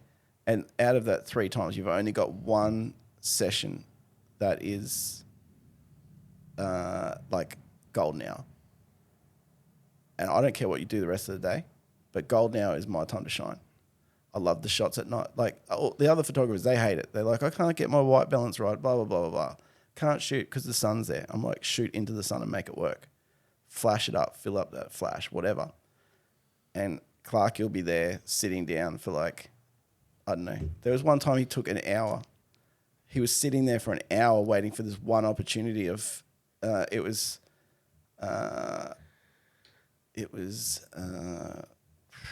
Rapisada. And Louis passed away at the drags at Willowbank, and Santo always puts flowers. There's a plaque at Willowbank for Louis Rapisada. And he waited for an hour. He went outside the venue, took his car, drove down the road, and literally hid behind a bush because he knew that every Winter Nationals, Santo went there at some point and put flowers on Louis Rapisada's plaque. And he didn't want Santo to know he was there. He just wanted to get that iconic shot of Dad putting flowers on the tribute for his son. And Clarkie hid in the bushes and waited and got this amazing shot, an iconic shot. Like, if you know the sport, you'll appreciate it, but to other people, it just look like a guy putting flowers down. But in the drag racing scene, Santo's done a lot, and a lot of people know of the situation and what could have been from Louis. So he got the shot, and it was amazing. And back then, we were doing a Drag Photos Winter Nationals yearbook. And that year that he got that shot, they had the livery on the top fueler of Track Burner, which was Louis' car. So, we've made the book, put all the pictures together, laid it out, all the rest of it, put a picture of the Track Burner top fuel car, and then the picture next to it of Santo. And we're like, we're going to give this to Santo for all he's done for the motorsport. We'll do an extra book, give it to him in person. And so we did it all. The book came up a treat, all the rest of it. And then we went to give it to Santo. So we've gone down to the Group 1 pits where the top fuelers are. They've warmed up their cars. Santo he's not a man of many words. Rocked up. We're like, here's a present. Thank you for all you've done for the sport. It's the Winter National book. So he opens it up, and where does the book open up? Smack bang in the middle. Double page opener. Louis on one side, him on the other side. He just bursts into tears and walks into the transporter. Clarkie's looked at me. I've looked at him. Our guts have just dropped. Like, what have we done? And Santo went inside, and then we're just like looking at each other. And then we left and came back, and I'm pretty sure it was Pete Farnell, one of the crew guys from Rapisada, came up, and he's like, he was so touched by that. It was a shock. He just didn't expect to see that, but he was so humbled by it and so thankful of that moment. And that's the sort of stuff Clarkie just managed to pull off. And I still miss him now. I still say, bro, I've got a spare camera sitting there. Anytime you want to come to the drags, do your art, you come out. Because the stuff that he did will never be done again and will never be seen again by anybody else. It's just, he's got this knack of polishing a turd. He'll make something out of nothing. And there's a gift there, and I've seen that because he learned your commercial discipline, but he wanted to make art. He loves his art. Yeah. And that's where we wouldn't have our arguments, but my thing is obviously the same as you. It's a business. Get the job I done. need to get the safe shots and then do whatever you want. Correct. But Clarkie liked his art and always wanted to do his art. And when you've got a client that's there going, hey, I need you to do all this, and Clarkie spends 4 hours out of a 5-hour shoot, I don't know, setting up a sniper hut to get one photo. It's not commercially viable. 100%. But you know that shot would have been killer. Like just double exposures, like actual double exposures in camera, not Photoshop, stuff like that. Just next level. Just next level. And that's who I was reminiscing with Matthew Everingham as well. And, you know, we've laughed at Clarkey jumps and, you know, the magic that moment was that you created by photoshopping the man jumping a fence. I remember there's that photo from him jumping that fence. And I've got one other photo that he will remind me till the day I die. I've got this one photo. I said to him, Clarkey, these next two cars, they're fresh out of the shed. They used to always go back up on the bumper bar. These guys have not been on this track since they've prepped it. They've not been on this track since they've done the upgrades. Be ready for a wheelie. They're going up. And he's like, doing the Clarkey laugh. I'm like, no, legit. And I've got this photo, and I was standing next to him with a wide angle lens because I knew it was going up. And he's just standing there, camera's down, he's looking at me, and there's this car on the bumper bar behind him, and he's just got this smirk on his face like he planned for that photo to be taken. I've never been so livid in my life. I'm like, this car's going up. No one else is ready for it. Be ready, bro. Be ready. Anyway, well, it's you know, it's funny now.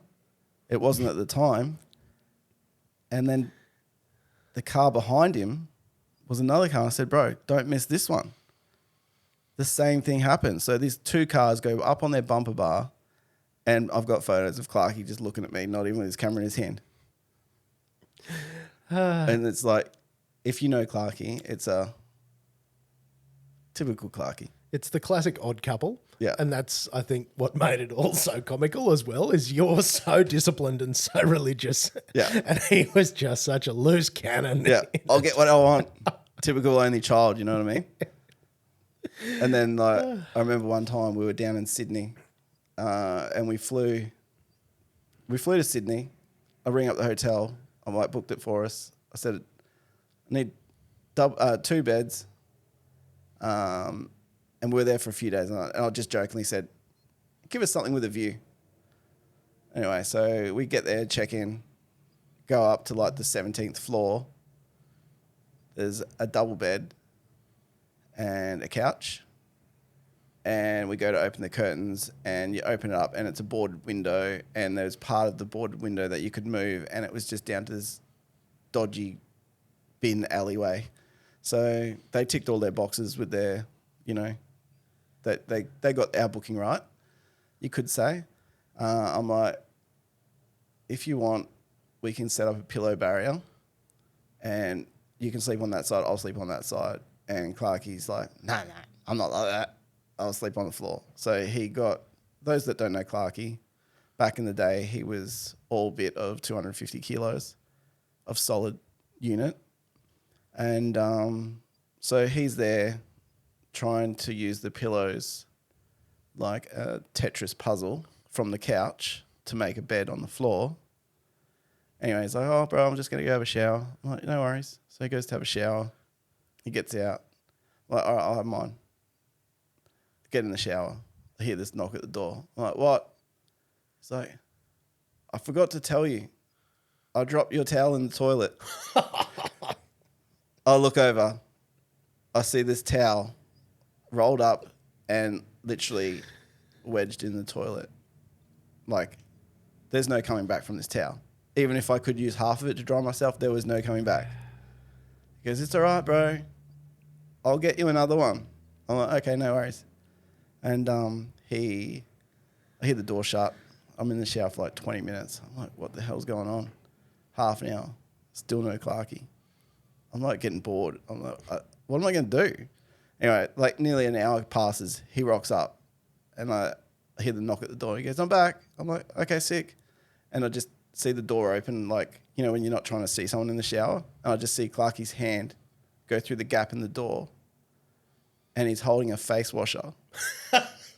And he goes, sorry, bro, this is all I could find. And I'm like, what the hell am I going to do with this? It's like trying to chamois a freaking jumbo jet.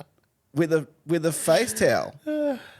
Anyway, so it's just like, I'm just like, just give me your towel. I'll just use that. It was just like, typical Clarkie back in the days.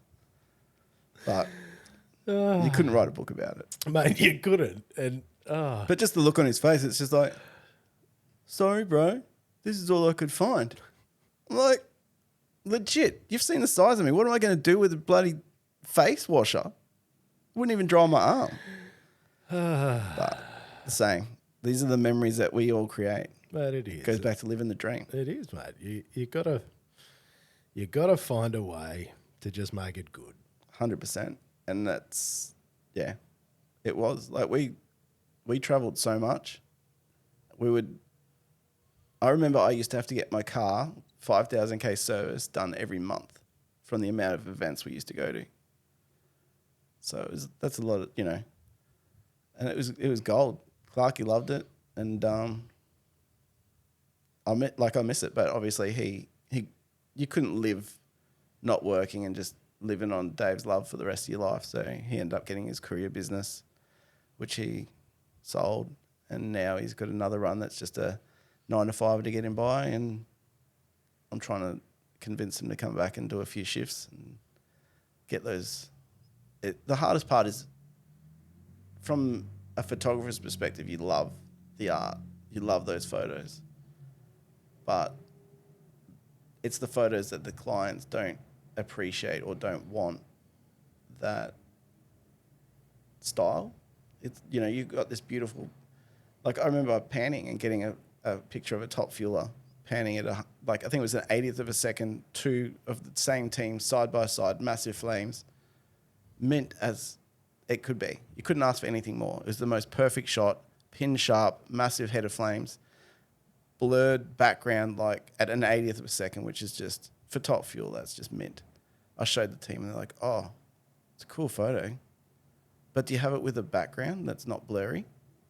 I'm just like, if you knew how hard that shot would be to get, like from another photographer's perspective, you understand how hard that would be. It's just, and they're like, oh no, I wish I had it with a sharp background. I'm like, oh, you're kidding me. You're like, this had all the drags of all of the flashes and phones and stuff in the crowd going off, and it's just mint.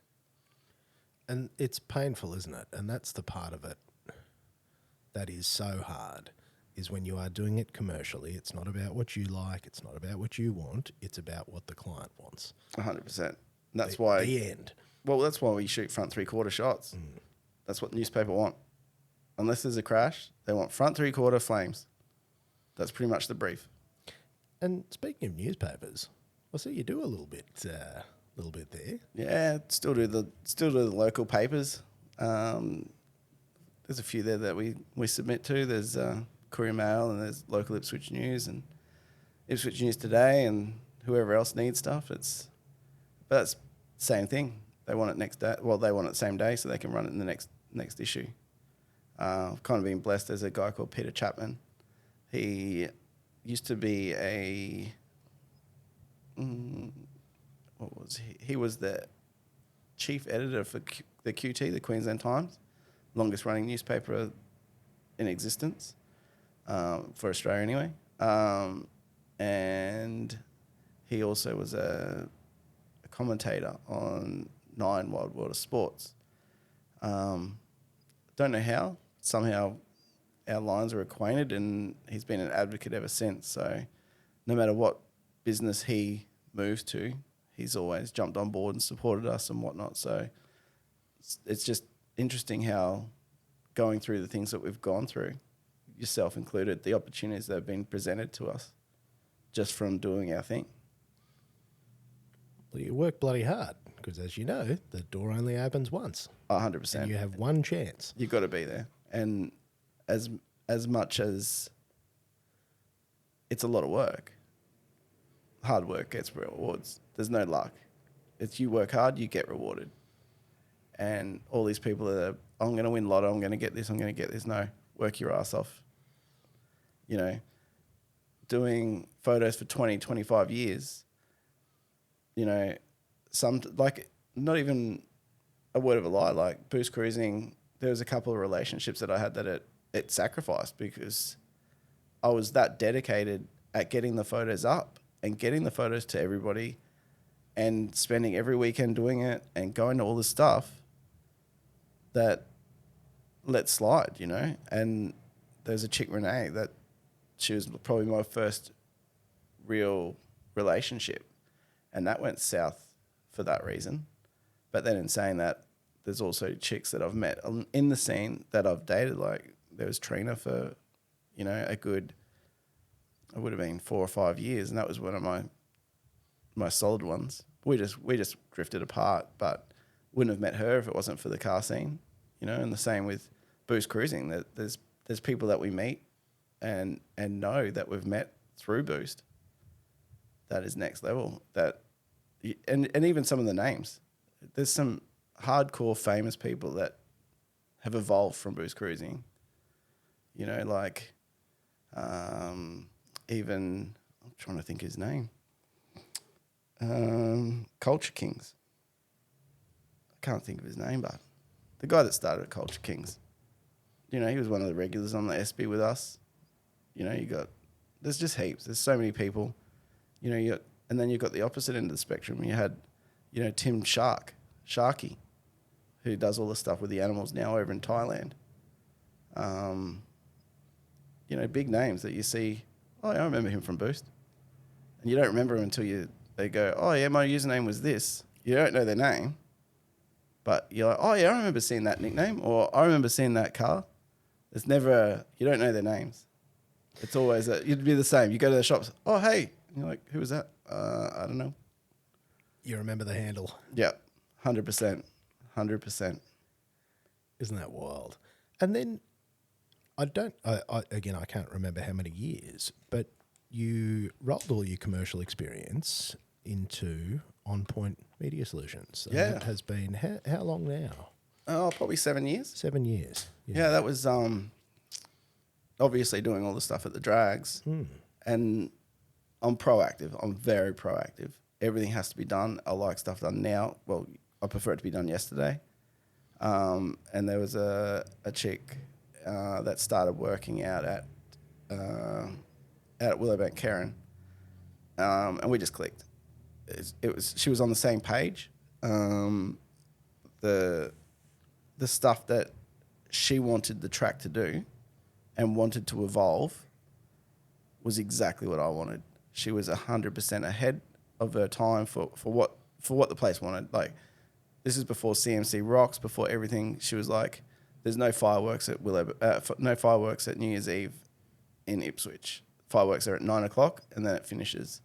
And Willowbank used to have the New Year's Thunder series, and she projected. She said, "I want to have it so we have fireworks going off at midnight, Top Fuel going over the finish line, FMX, bands, like, you know, same sort of stuff as Cirame, and have a festival of it."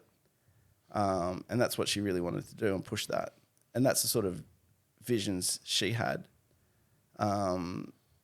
And I was 100% behind it. And then even with the other events, she was all for, you know, pushing the graphics on socials, trying to be transparent and give back to everybody what they wanted. People want to know what's going on. They want to know when events are on. They want to see stuff. They don't want to just hope for the best. And she was very driven to push for that. And me being me, I wanted to make those events. The more people that go to those events, the more money I'm going to make. So it was like yin and yang. She wanted this event. I wanted to make it work. I was good at graphic design. She was smart with, you know, marketing and all the rest of it. So she's like, okay, this is what we're doing. I need a flyer done. This is the info. Make it happen. So we worked together making it all happen.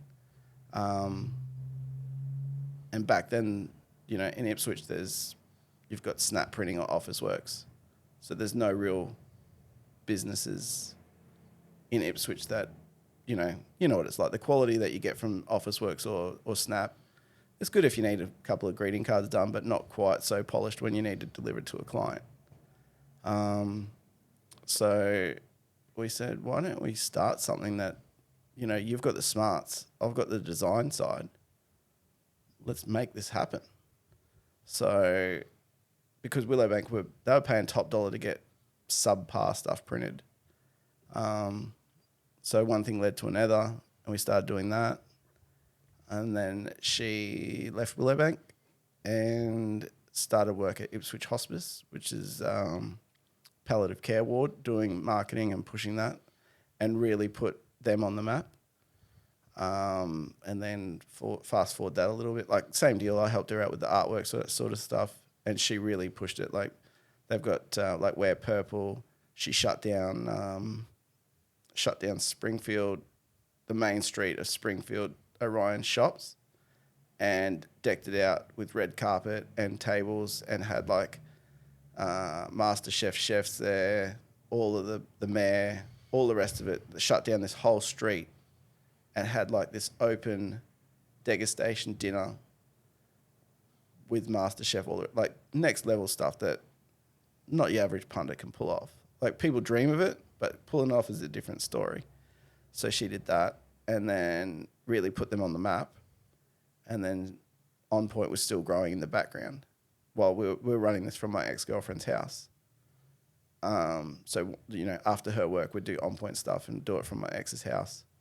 And then one thing led to another, and it got that busy with On Point that she's like, I'm going to need to leave that job. So she decided to pull the pin at hospice, and we'd go full time with On Point. And because it was already running at us like enough to live off, but you know, when I'm overly cautious with that sort of thing. It's like I want to be doubly safe. So if you quit, there's no going back from that job. So everything was sweet, and she finished up there, and then 2 days later, COVID hit, and we looked at each other, and they're like, "Yeah, you can't leave your house." And you know how it was when they shut the F1 in Melbourne. We knew it was serious. We're like, uh-oh, she's just quit her job, and we're trying to run this business. And our phones died, like literally for 5 days. The first 5 days of COVID, there's no answer, no phone calls, no artwork, no emails, no nothing. Everyone was just dry. And we're like, shit, we're stuffed. And then after that week, the phone line started, you know, more jobs started coming through, more stuff. And we just, I don't know what happened. It just became busy. It never stopped. We were freaking out for that first week to the extent that I started going to the op shops to buy like Levi's and, you know, vintage toys and whatnot to put on eBay and resell, because I'm thinking I need to do something. There's no drags. There's no car events. Nothing to put in the newspaper. And no work coming in. I've got to do something to make ends meet. So started doing that, which I really enjoy and still do it. It's a side hustle. Collecting vintage toys and vintage PlayStations and whatnot for my own personal collection, as well as, you know, to flip. And there, On Point took off from there and haven't looked back since. And it's just, we got nominated that year of COVID for Ipswich Small Business of the Year. Came runner-up on that. But I'm a bit salty on that, but that's a different story. I don't know how a business that needed a government grant to stay afloat can win a Business of the Year if they needed a handout, compared to one that didn't need a handout, was in the profit, and donated to charities at the same time. But anyway, so be it. Those are the breaks.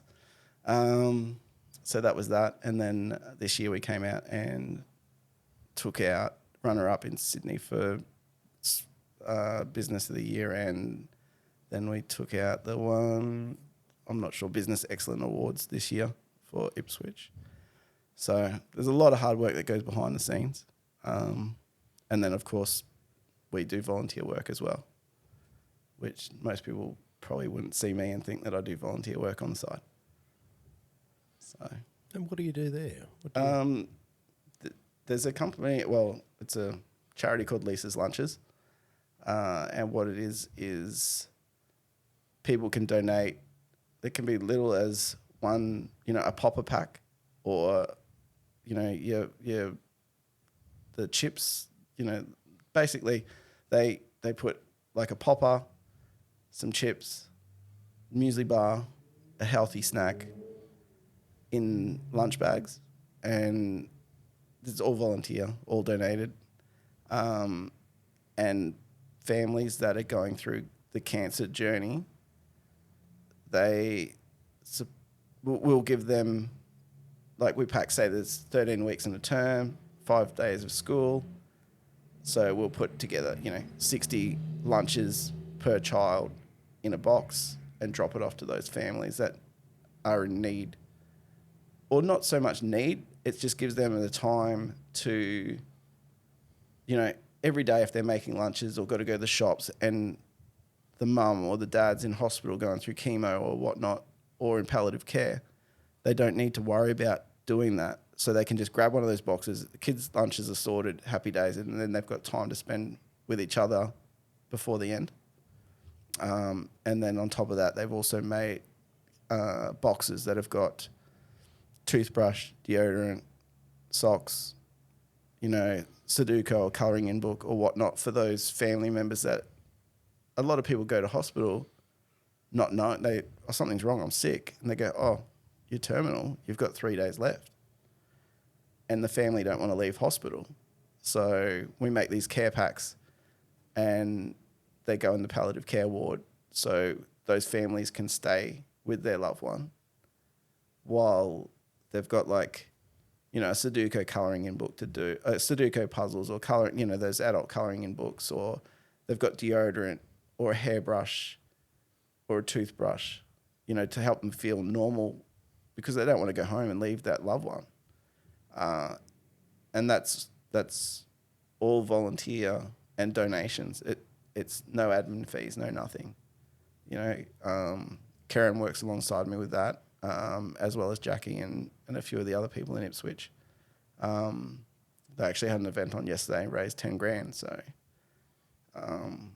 it's I love it because it's traditional giving back to the community, not taking anything from the community, but giving back. And to me, my mum had breast cancer. She got through it. But if there was something that you could help in that time, you would do it. And it's one of those things like, you've got a kid that doesn't like salt and vinegar chips and you buy the multi-pack that's got, 5 flavours and salt and vinegar chips. You can just donate those salt and vinegar chips and we'll put them in the packs. So, and then now they've got I'm not sure what the arrangement is, but they've got donation boxes in Ipswich at Coles. So it's really ramping up. And I hope it stays, I want it to stay low key and grassroots the way it is without any, no admin fees, no management fees, nothing that's getting, like some of these bigger corporations, you make a donation, $5 out of 100 gets there. At least this way, I know that it's 100% going to them. And you'd be the same if you were going through that. You could imagine the weight that would be taken off your shoulder for these people. And it's not hard. It's literally, they get a box delivered to their house. So it's sort of like the modern day Meals on Wheels for people going through cancer. And that's a lovely kindness. Like just... It helps. It's selfless, but it's good because like everyone knows someone going through something similar, and a lot of people don't know what they can do to help. And the same comes down. It's like, I can't afford to donate. Well, $2.50 for a 5-pack of mee goreng noodles, and means the world. Put one of those in those, in the boxes. So when those people are there looking after their loved one, they can just get a boiled jug of water, make some mee goreng. They don't have to leave. It might not be, the Taj Mahal or, Gordon Ramsay's chef cooking, but it's there for those people when they're going through their worst. And, it's growing. It's been going for a while. Since there was a lady called Lisa who passed away, and her husband Mark's on the committee. but everyone else just gets in and gets it done and makes it happen and does everything they can for it, which is, there's not many charities like that now, if that makes sense. No, I'm aware. Yeah. So it's just, you know, I know that if my family were going through something like that, how much it would mean to them. And a lot of people are in the same situation. And you'd know people as well as I do that are going through things like that. And you're like, what can I do to help? And this way, you know, I hope she doesn't mind, but you might have known of a very fast 200SX. 200SX with a 1J in it with Golby stickers on it. She is Naomi from Golby's Parts. She literally every now and then just goes to the shops, literally goes and fills a basket and gets it delivered to our house just because, you know, and she doesn't do it for any recognition. She'd probably be losing it that I've actually said that she does it, because she, you know, she likes to be not a hard ass, but, you know, people don't like to know what you do behind the scenes. But people like that deserve it, you know, like it's a little gesture that their business is growing. Like Golby's is massive, but she still takes the time to help out a little local charity. She's not even in Ipswich. You know, it's humbling to know there's people like that out there. It's bloody nice, mate. It is. It makes you appreciate life. And I guess that's probably what's helped push me to not be so much of the old person that I used to be. The grumpy guy that used to, you know, get up people for, you know, getting in the way. I remember I was in your way once. Yeah, I know. I'm sure I've had a snap. You won't be the first and you won't be the last. Absolutely not. But I've seen that change in you as well, mate. I've seen, you know, time mellows us all, doesn't it? I think so. And growing up, and you learn, you know, you learn how it is. Yeah. And I think those little things help keep you centered. I think they do too, mate. And you actually discover the importance of community is oddly something that I've really like how important your local community is. 100%. Like, you know, your neighbours, your suburb. I didn't appreciate it for a long time. You would have started appreciating your suburb and the communityness once you got your passion for your lawn. Look, that helped. Because you have to share that aerator. And, you know, once you've got that lawn pride, then everyone in your street has that lawn pride, and then you get your communityness. I don't know. I noticed that my soft side came out when I started doing my lawn. Hilariously, I have rebooked my aerator because I usually do it the first weekend in October, and I actually lost my booking. But the fellas, we have a little group in the burb that we have named the Tarragindi Titans. And I said to them, I said, look, if there is sufficient interest, I will rebook. And the boys like, yep. Well, you can add me to that list because I need you to come over with it. And Stu, my housemate, he's like, do you know if Scotty's getting his aerator again this year? Can we book him in? Well, that's actually happening this weekend. Well, if you've got an extra 5 minutes. I'll find time. I will find time because it was so funny because I tried to get somebody else to manage it for me while I wasn't here. But yeah, it just fell by the wayside because I book it like at the start of the year. Well, right? I want to buy one. Yeah. I don't have anywhere to store it. And I don't have anyone to do the booking part that you want to do. So I'm down to buy one and just rent it out. Yeah, well, I looked at that. They're sort of $5,000, but they're only useful for one weekend a year. Yeah. Here's the problem. There's a lot of people in that one weekend that want to use it. There's a lot of people. That's what the fellas at the hire company have said. They said, mate, I could hire this unit 30 times over this weekend. Yeah. It's really quite funny.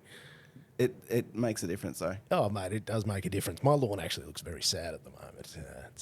My front's good. The back's not so good. No, not so good. But see, look at us. We've turned into real old men here, haven't we? 100%, man. It's been what? I started in 98. So it's a big journey. It's been amazing. You know, the people I've met, the opportunities, you know, a lot of them have been on here. That you can't put money on that. And I guess it comes back to even your little side hustle with living the dream. It is.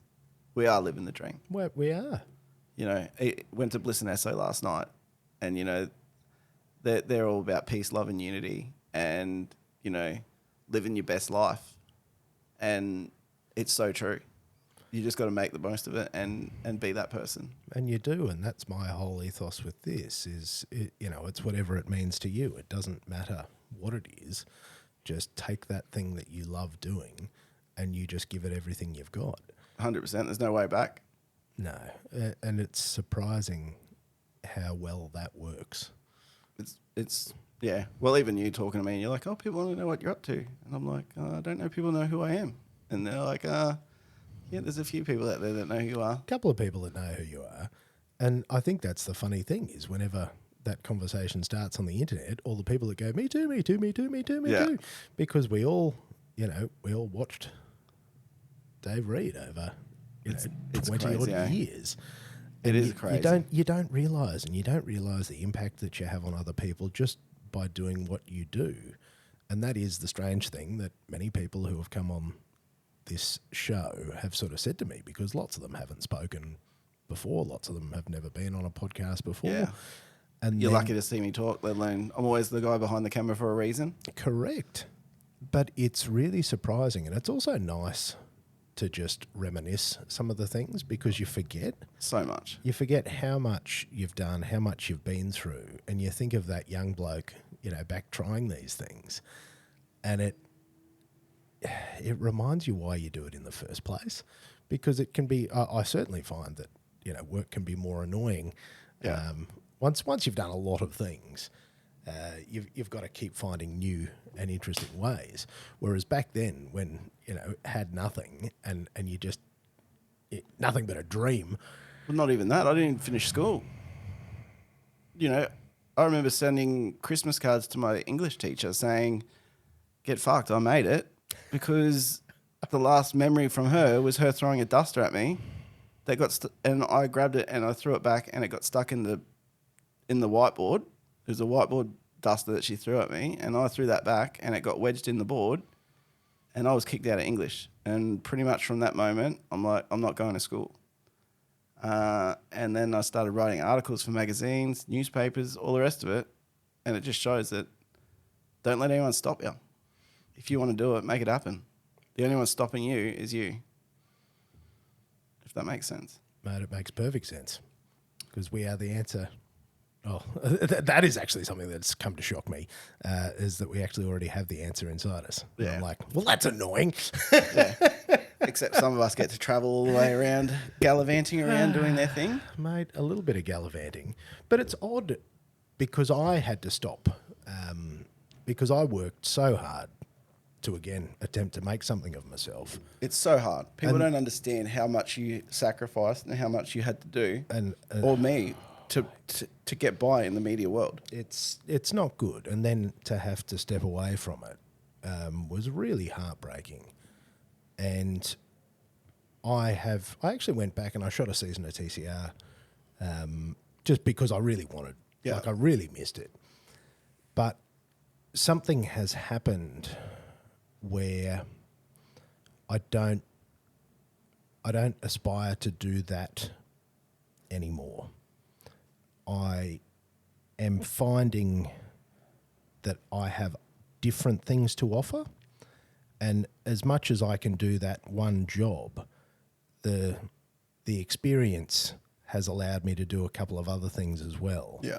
And I realised that by just isolating myself to that one thing, I was actually missing out on other opportunities. Yeah, it's true. Like, obviously in our industry and the things we've done, we've had lots of opportunities that have been available to us that we, not so much you and I, but people take for granted.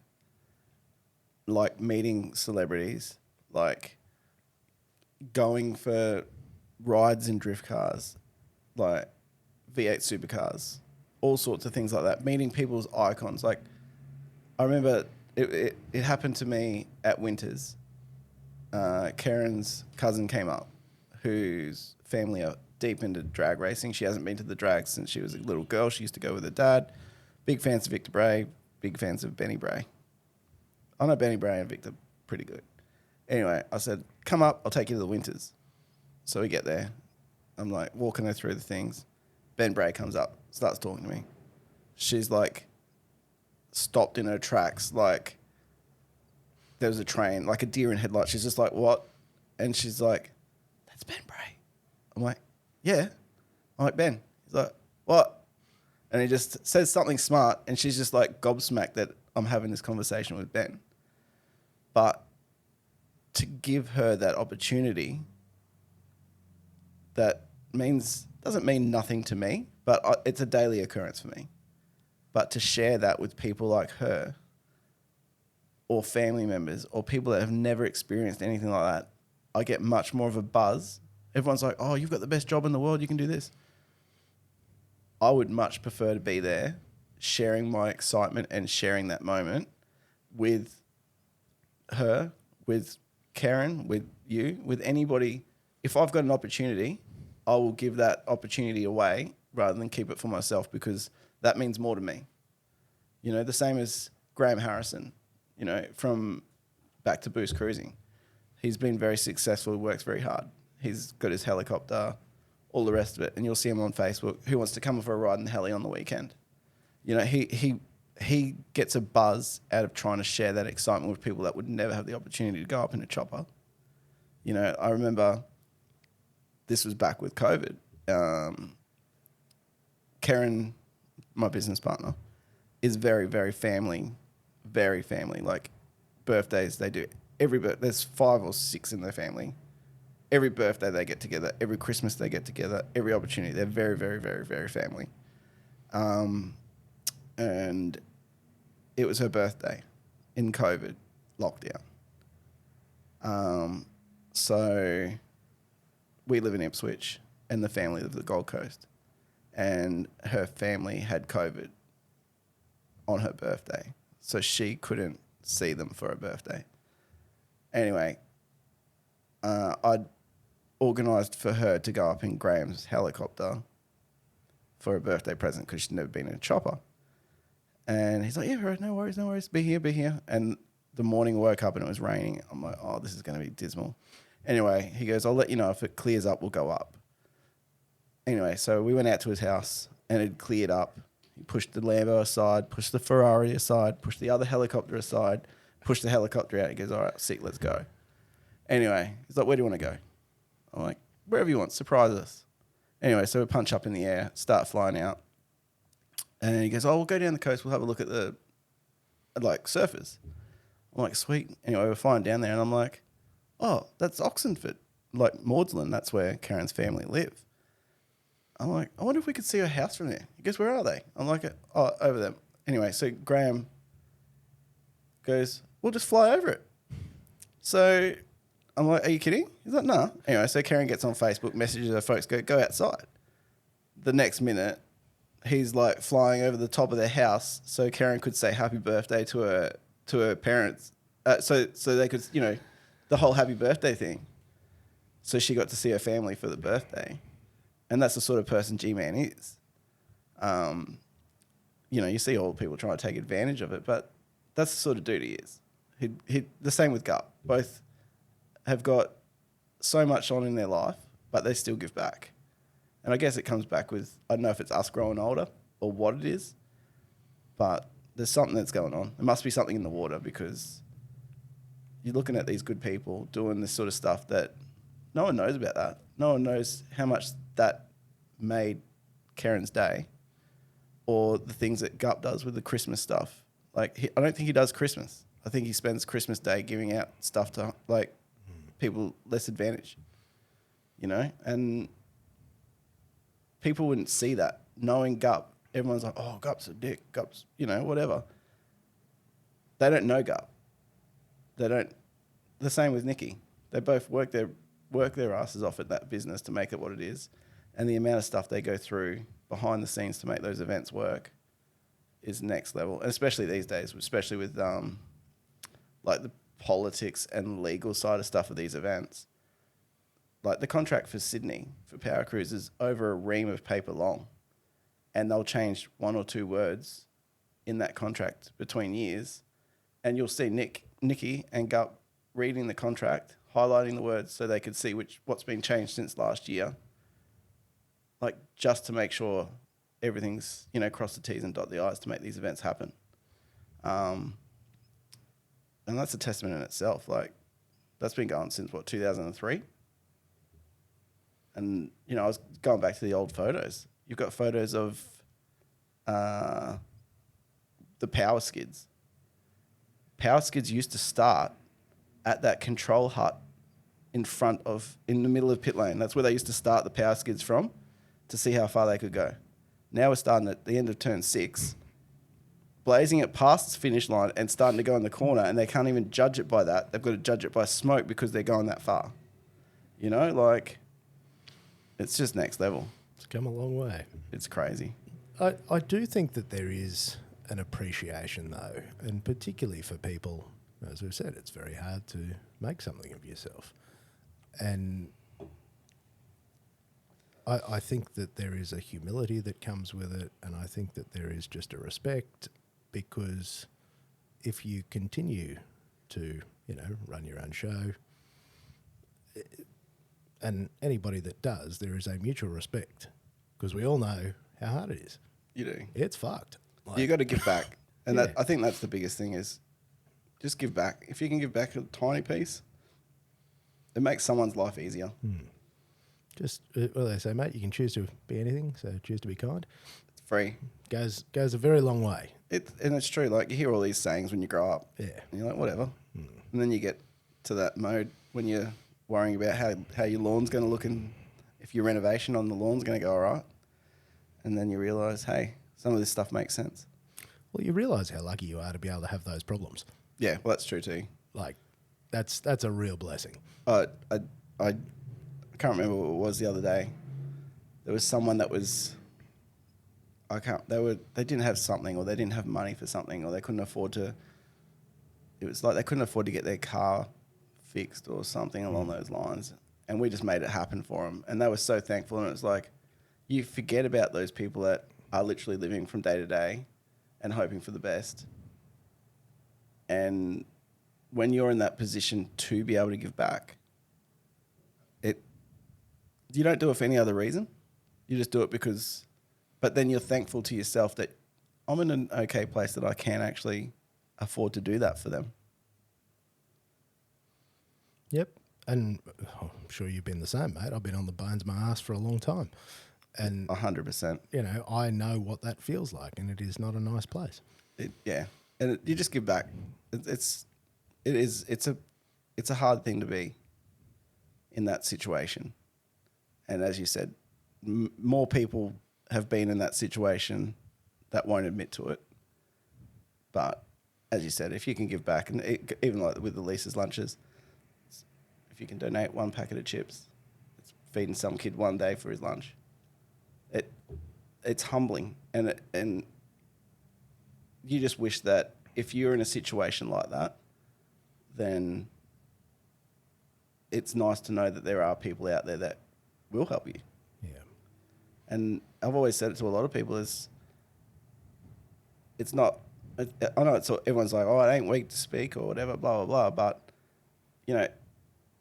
if you have a problem, speak to people. There's no one that I know that I wouldn't help out if they needed it. Just speak up. And a lot of people in the same, it doesn't have to be public, but if you have an issue, let me know. Or the same with yourself. That's how it is. And I've got a few mates and they're like, oh man, just having a downer. I'll be like, sweet, we'll have a yarn on the net. And he's like, oh, cheers for just listening. And it does help. Mate, it helps enormously. I can't believe we've got onto the emotional chats. No, but it has become a huge part of my life, just listening to people and just making sure they're all right, because you don't realise how many people are having a bad time. 100%. And I've said this to a few people, because you and I have both been in a lot of the same circles. And I get it, because I know that when I'm covering an event, if I'm at World Time Attack, if I'm at Powercruise, if I'm at one of these events, you're there at a burnout comp. You're on cloud 9. These cars are cutting sick, popping tyres, smoke going everywhere. Everyone's having a mad time. It's just insane. It's just the coolest thing. They blow up their engine, doing their skid. Oh, bugger. Monday comes. Got no money. Can't fix it. Got to go to work. And I understand where that depression comes from. Even for me, when I go cover an event interstate or whatnot, and I'm on that, the red eye the next morning flying home, you go from cloud 9, and because you're at, like, say life's a 1 to a 10, and those weekends are a 20, you go back to a 10, but that 10 feels like it's a 1. And unless you've been in those situations, you don't get that. If you know what I mean, like, you don't get that it's a huge drop. It's not just I've always referred to that specific emotion as like a rock star. Yeah. Like, come down that you are. It's like an addiction. Yeah, it is. Because I was totally addicted to that feeling. Yep. You would do anything to get that flight to that next event. Yep. That rock star feeling. You'd get the buzz, picking up your stuff. You'd rock up at the airport. You'd go to the lounge. You'd get your thing. I'm the man. I'm on my laptop doing a post about me flying. Look at me. I'm the king. And then you finish the event. Back to normal. Goes from 100% to a 5% in 5 seconds. And I think that's why there's so much suicide in the scene, because people get this massive high and then drop off, and then they're scared to talk about it. They don't it's literally a drug addiction. Oh, it is. And that was my addiction, mate. And I had a very bad spell in the years after I let it go, because I missed it terribly. But you did it for the right reasons, and now you're in the best place you could possibly be. Absolutely. You're doing your thing. You live the dream. You got your family, your lovely missus. You are living the dream. Mate, I'm just trying to be a good dad now. And a good dad with a good lawn. A good dad with a good lawn, but also being a good husband, because you spoke about, like, the impact that us being has driven, the grief that I caused my wife being at events. Yeah. Every time weekend. Away from home. Every weekend. Her having to look after the little one. And I was at Archie every Thursday because I just wanted to be better. But you wanted the business to grow as well. Yeah, I did. Like, mate. you really pushed TPR. Yeah. Like, hard. And you have to do that in this industry hard. to grow. Real hard, mate. And to the sacrifice of everything. And I was very disrespectful. But you woke up and you realised, well, you weren't disrespectful. You were just, you're driven. You were driven for that business to work It had at to. every expense. Yeah, and that was it. It was, you're either with me or against me. But it's a testament to you and her. Like, you guys We are held in a it sweet together. place, and, like, she is your rock. She is, mate. And, those that don't have you on Facey and whatnot, they don't see how much you guys give each other now. Like, sometimes it costs that argument of what you went through to realise what you've got and what you have in your life. And the same for her. Like, at least she had the mentality to speak to you about it. Go, hey, we need to work this. And look, she paid a heavy price as well, because that was the thing was, the business didn't make money for a long time. Yeah. And then if stuff went wrong, and, so she floated us, Yeah. for much longer than I'm proud to say out loud. That's what you do. Because, and all she believed in me, mate. And She just wanted you to be happy. Even when I didn't, she said, no, you can do this. She said, I've seen what you can do. She said, I know you can do it. And she continued to believe, even when every metric said otherwise. Yeah. But it's good to see, even as much as Facebook's toxic, you can see the happiness that you guys share and that you share it back and she gives it back as well, which is, it's good from the outside. You know what I mean? Like, you see so many sob stories, but to see that, and it's not a post that you're going, oh, I'm posting this to get attention. It's just a post of you guys doing your thing. And it literally just shows happiness in a photo or video. Nothing said, nothing more. Like traveling Europe, like you guys just got back. And for those that followed through her daily posts, you could see how, Mate, it's good. It was amazing, actually. And she set herself a personal challenge of doing a video a day. Yeah. And she actually did it, mate. Yeah, it was she good. shot and edited and posted a video a day for like 30 days, I think it was. 30 or 40 days, or however long it was that we were there. And that was a massive thing for her. 100%. I don't know how she did it with you driving the way you did through those towns. Mate. Safety first. Lucky you were wearing your Crocs. All of yous were wearing Crocs. Yeah, that's the best part. I've even converted her. Little fella loves them. But I've got her over to the dark side as well. Don't have to take them off when you go through airport. No, mate, you don't. That's actually one of the main reasons I wear them. Is you'd wear hiking boots and stuff when you Take everything when I off. was shooting. Yeah. Because that was the best thing to wear. But mate, taking off a pair of fucking hiking boots. Whereas 100%. now, mate, you just roll through in your Crocs. Like, I got no belt on. I'm wearing like travel pants with If you seasoned elastic traveller, waist. Yeah, absolutely. So I wear nothing that is metal or you wear your pajamas if you could. yeah, pretty much. They're You kinda can like spot the fashion. seasoned traveller. Yeah, and you just try and make your life easy. And I laugh at how easy it is now compared to when I was always travelling gear and fighting with airlines about why this had to be in carry-on and couldn't go underneath, or just everything was always a battle. I remember I deliberately bought this belt, and it's a airport belt, and it's made out of whatever belt material is, but there's no metal in the clips, just because I was sick of taking off my belt every time I had to go through every airport. And now they've got those new airport machines that it's not an X-ray machine, it's like a solid matter machine or something. Now you have to take it off again, even if it's plastic. I'm like, you have to stand there, put your arms out. I'm just like, oh man, do I have to take my belt off? Nothing worse. Elastic pants, because my pants fall down. Yeah, true. As soon as I'm not wearing a belt, and I'm like walking through cowboy style, so they don't drop. Nothing worse. I remember you'd be the same. It's like you're at the airport, the first part of Media 101. You get to the airport, you've got your baggage checked in, you've got your spare camera in your suitcase, and you've got your main stuff with you. Correct. And then you have to open it all up. Correct. Take out your laptop. Correct. Take off your belt. And then you've got to put it through the machine. And then if they don't ask you to go through twice, you're lucky. And then you're at the other end. You've got to try and put your belt in, try and pack your laptop, try and pack your camera bag. Meanwhile, you've got 15 other those little trays backing up behind you.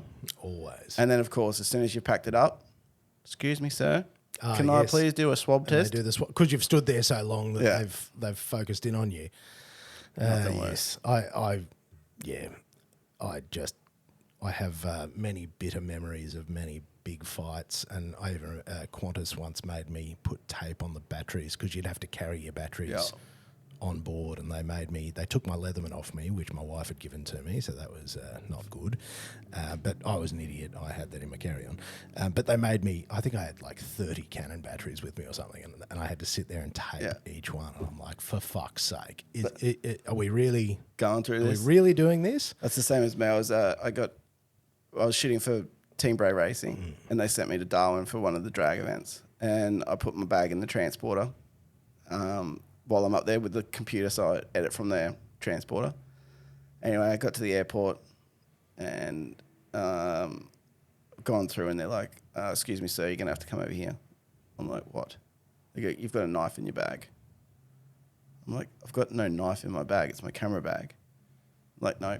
They put it through the X-ray. There's a knife in there. I'm like, it had fallen, like my bag was in the transporter truck, and they had razor blades that they were using, and it had dropped, where they pull your handle up? Oh. Down in the handle hole, in between the suitcase and the thing. And I'm like, how am I going to get this out? Yeah. It was like in the seam of the suitcase. I'm like, I'm not trying to pack a razor blade. And I'm like, adamant, I'm not having a knife. You guys are on drugs. It's got to be the stitching, blah, blah, blah. And then we found it. I'm like, oh, man. Well, at least you know the system works. Yeah. I don't know. Don't they say use a shard of ice or something as a knife? Yeah. I don't know, mate. I'm too tired to fight with people. I'm hearing you. Been a big weekend. Mate, been a very big weekend. And would you believe, Dave, that we've been chatting for 2 hours and 40 minutes? Oh, my bad. It's all right. It's all right. Isn't it funny, though, like how you can... It's why I love this as well. We lament the loss of magazines, but podcasting I love because you put the headphones on and it's just two people talking shit. It is. It's like the good old times. Like you and I have, it's probably the longest we've talked together. Guaranteed. Like we've always had in media rooms and media centres, Always have say their good day and chats have a and laugh. whatnot, and come over, say good day. But it's good to catch up. It is 100%. and it's so lovely to just sit and talk with the rest of the world just turned off. Yeah. And it is my favourite part about this, and the lovely part for people that listen and make it this far to it, is that you feel like you're part of the conversation. You feel like you're just sitting in the room here with us, and you get to enjoy these things, and you reminisce on the times and the people and the laughs. And well, if it gets a decent response, I'll come back and we'll maybe make some notes, key notes of what. Oh, mate. I'd like, if you like more so like the car culture side of things with Jamboree in the early days, or Powercruise in the early days, or Mate, magazine side. We're going to get you and Clarky in. I could probably arrange that. So, not only have we got to get you and Karen back, but you and Clarky, mate, that'll be a banger. Oh, 100%. I'd end up probably punching him in the ribs, but he'll probably knock over your camera gear and break something. He will. That's why he won't be allowed near it. What do you mean it's a tripod? That's how it stands. Oh, Clarky. Gotta love him. Dave, for people that want to follow you around the internet, what's the best places to follow you and your work? Probably drag photos on Facey, drag photos, or I am Dave Reid on Insta. I have put a couple of things on TikTok. Just got to try and find the time. Look out. And obviously anything business related is info@onpointmediasolutions.com.au or sales@dragphotos.com.au. Boom. Dave, I am so grateful that you have made the time in your very busy schedule. I appreciate that. I appreciate that you've invited me along, and I'm proud of everything you've done too. Like a lot of listeners, it's your show, but you've done a lot for the scene. You've done a lot for everyone else, and obviously your family. So, mate, I'm proud of what you've done. We try. You're a legend. We try, mate, and we try and do good by each other. And, any little bit of good fortune we've got, we try and share that back around. It is. But some people do and some people don't. And you really have been going above and beyond. And you always have. You've always been a good dude. So, but it's, and mate, I swear that's why, I've had some very special things happen. And that's why, because you do the right thing, and and not just once, you do it always, and you do it when nobody's watching. You do it for no return. You do it for nothing. You just always do it because it's the right thing. And crazy shit happens. 100%. You deserve all the success, mate. All right. Well, Dave, I'm going to wrap it up. Thank you, buddy. No drama. Thank you so much. We'll leave it there. Catch you next time.